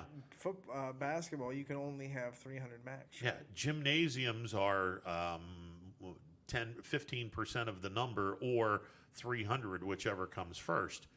Well, let's be honest. If you only hold 1,200 people in your gym, that's 180 people that you're going to be inviting. 180 people. Yeah, I'm gonna miss the student sections and the energy of a packed basketball. Absolutely. Game. I don't think there's anything like it because you're so close to the action. Yeah. Like football, you feel it, but it's still, away. You're away from. But like from the, when you're from the like crowd. breathing on the guy that's inbounding. Yeah. And you're doing the whole Duke crazy thing. Exactly. There's nothing like it. No, that's where I think that we're really going to see the home field advantage go out the window. Yeah. When it comes to basketball. When it comes to basketball, both boys' side and girls' side, and that's a damn shame because I'm hoping, fingers crossed, that we have a complete season, and if we do have some pretty good basketball teams. That should be providing us with some rather lengthy tournament runs if we get that far. Cheney comes to mind on the boys' side. Yeah, Cheney has a really good shot. Yes, Boardman did lose some kids, but they're going to be fun to watch again. Crestview didn't lose anybody. No, and granted, they didn't have a great season in terms of wins and losses, but the fact that everyone comes back, that's going to be fun. I'm gonna pull Quinn here because he says it. I think Crestview is a very real chance to win their conference this year, which would be an eye-opening moment. Well, look, Newton Falls is a really good basketball program. For this area, they're a good basketball program, and that will be that'll be tough to. Liberty has in years gone by. Liberty's had a solid program. We'll see what happens this year, but Newton Falls, Coach Roy up there that's a fun program. It really is. And as far as the EOAC, Valley Christian Yeah. is walking into a. That's one of the discussions we had way back in the quarantine days when we were talking about nothing like the addition to Valley Christian and what's Yeah. that going to bring to the basketball season. It wasn't. It wasn't. I had said it wasn't going to be football that's going to be the eye opener in terms of the difference. It's going to be basketball, and I think what Valley Christian brings to this league now is one very tough basketball team. And there's teams in the EOAC that'll be more than ready for the challenge, some more than others. Down the road, there's two programs in the EOAC down the road that are going to be monsters. If they can keep their kids engaged in the game of basketball, there are two programs, one that's very dear to my heart and one that's very dear to Quinn's heart, that are going to be absolute monsters if they can keep their kids enjoying the game of basketball. There is a lot of potential in the communities of Leetonia and Lisbon, especially Lisbon, because Jesus, Mary and Joseph, I had an opportunity to coach not the eighth graders. I sat as a participant, or not a participant. I sat as a fan. I had an opportunity to coach the seventh graders, and we beat Lisbon 2 out of 3 times last year. But Lisbon has a kid, and I swear, biggest seventh grader I've ever seen. And their eighth grade team, who are now freshmen, were absolutely incredible. So there's a lot of talent coming out of those two communities. I think United will still have a say in the EOAC. Absolutely. They still have Keaton Baker who can go off any night, any given night. So United will still have their hands in that conference as well. And I think that there is another team that had an undefeated and just an incredible 7th grade program, and they're now 8th graders, and that's Wellsville. I think that Wellsville is, and you know as well as I do, once they get into high school, they're going to be taught the right way, because that's exactly what Wellsville does. I mean, their coaching staff is incredible, and I think Wellsville is going to be an unbelievably good program for years to come. But yeah, their junior high program, wow, there's some good basketball on the horizon in the EOAC. We can't forget about Columbiana. I know they lost a lot last year, and they lost a lot of their scoring, but they're still going to be a solid. They will be, and their 8th grade team was solid last year. And they're going to be freshmen this year, so most of them.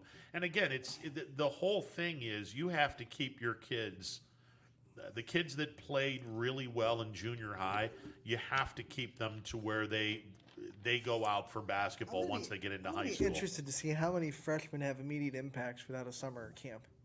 You know, you didn't have summer to kind of get them acclimated to varsity level play. True. Well, how many freshmen are going to come in and have immediate impact on teams around the area? I can name one right now. It better be a superstar freshman. I can name those fringe freshmen. I don't know if they're going to have it. I can name one right now, and I'll say it in Quinn's presence. The Sifke kid is the best 8th grader I've ever seen. Period. And now I haven't seen a lot of junior high games, but that kid, I had a chance to see him a couple of times, and that was 2 times too many as far as I'm concerned. As a coach at Leetonia, that was 2 times too many. That kid's legit. He is wow. He will have an impact in varsity basketball, assuming that everyone has the full season leading up to, or the practices leading up to the season. This kid is going to be special. He is going to be very, very special. He is the best junior high kid I've seen since, and I'll go back another DeLorean days.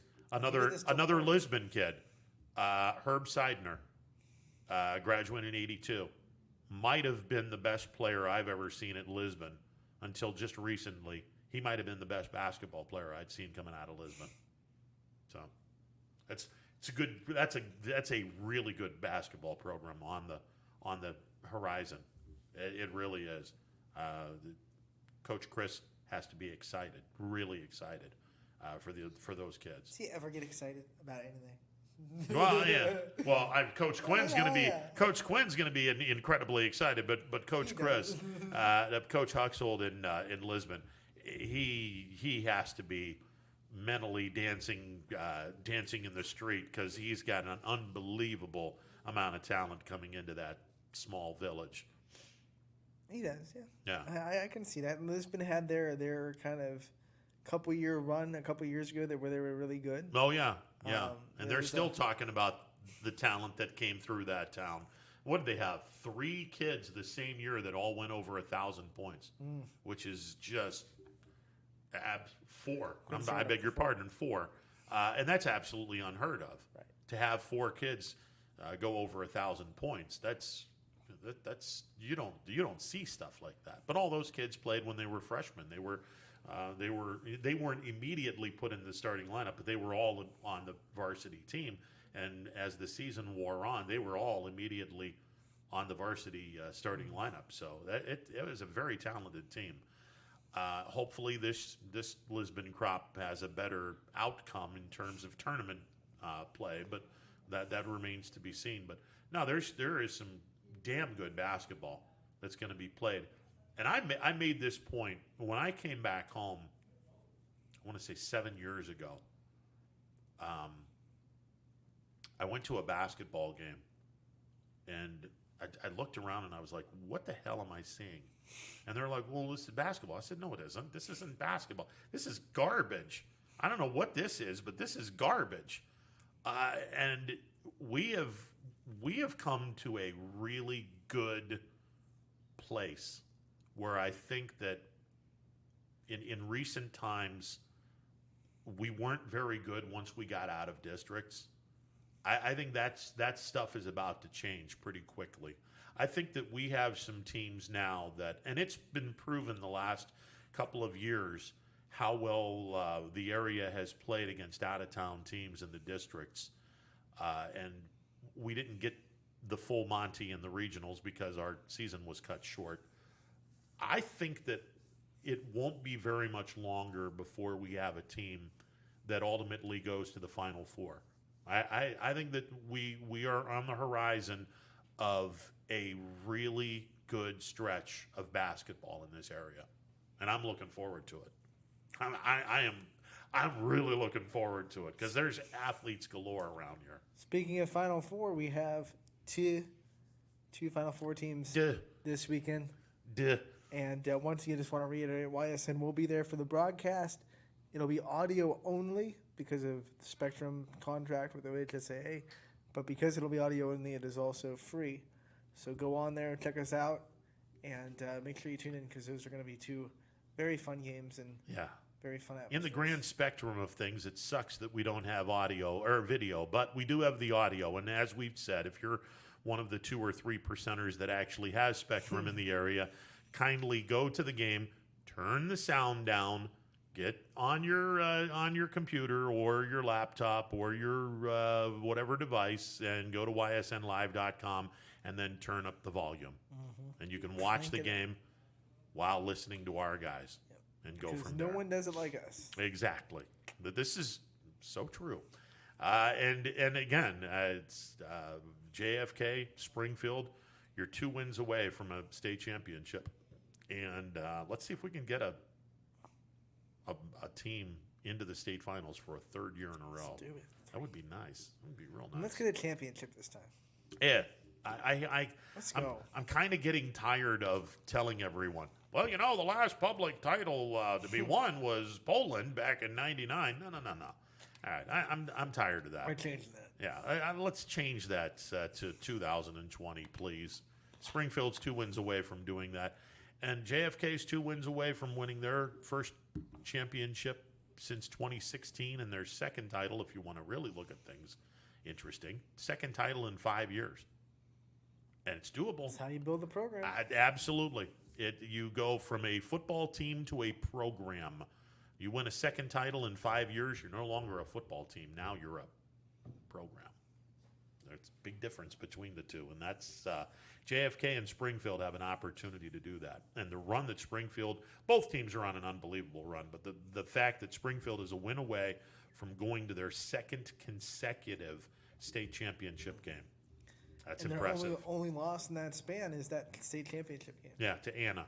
So and they there ain't no Anna this year. No Anna. Yeah, there's a Coldwater, but there ain't no Anna this year. So hopefully Springfield gets past Beverly Fort Fry, and then they can put them in some hot water. Yeah, and deal with Coldwater and put them in some hot water. We'll take a timeout and be back to wrap this puppy up. Stick around. Baird Brothers remains your source for fine hardwood products. For the time being, we're open for customer pickup only on weekdays, 9 a.m. to 4 p.m., and Saturday from 9 a.m. till noon. Place your order online at BairdBrothers.com. Baird Brothers, for the place you love. Quality, customer service, and integrity. Those are the 4 words that have driven our success since 1957 at Joe Dickey Electric. Joe Dickey Electric is one Mahoning Valley landmark business that stays current with the requirements of our customers. Family owned and managed, we are an electrical contractor and energy solutions provider. Every member of our team adds to his or her skill set through ongoing training. Residential, commercial, industrial, automotive, and more. We keep ahead of the needs of our customers with a fleet of more than 50 vehicles and 24/7 emergency service, so you're never left in the dark. The 4M Company, being an architect and construction manager for over 40 years, has had the opportunity to use many different electrical businesses for our projects. The depth, quality, and knowledge and attention to detail displayed by Dickey Electric makes them stand out above all the rest. For state-of-the-art expertise and a timeless commitment to our customers, contact Joe Dickey Electric. We are everything electrical.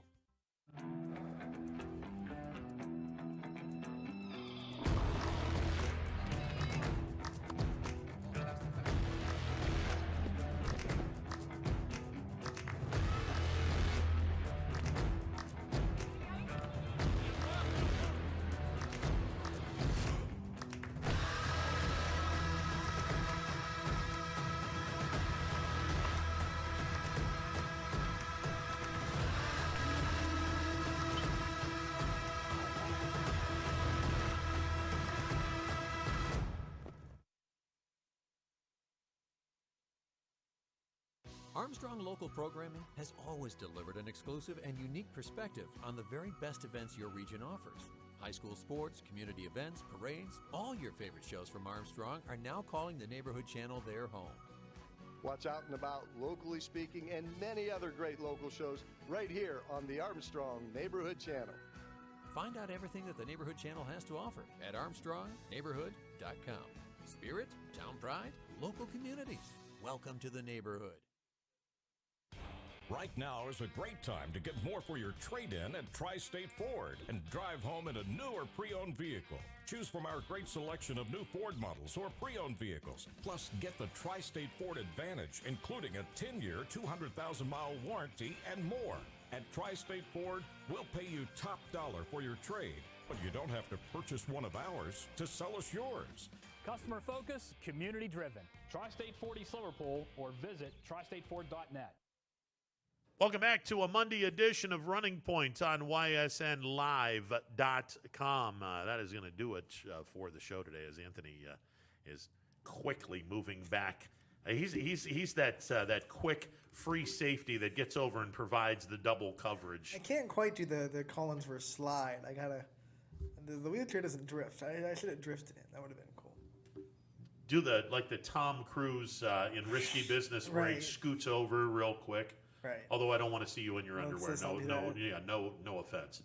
Power I Hour. went with Collinsworth. You went with the Tom Cruise. That's great. Well, either or. I mean, Collinsworth. He does a nice gentle slide, and he's fully clothed. That I suppose. That's true. All right. Yeah, I have issues. That's what you're telling me. Yeah. Okay. You're doing all these. Yeah. Okay. I see what you're saying. All right, Power Hour is coming up next. I have my psychiatry appointment, according to Anthony. We'll do it again tomorrow, noon to 3. You're here now Wednesdays and Thursdays along with Monday. I'll be here Wednesday and Thursday. There you go. Double dose. All right. That's what we like to hear. We'll be back tomorrow, noon to 3. By the way, no Dana today. Dana Balish had some business to attend to, so we will try to get him later in the week. That'll do it for the show. Running Point is coming up next. Have a great rest of the day, everyone. Power Hours. Jesus. Power Hours. Calgon, take me away. Power Hours coming up next. Have a great rest.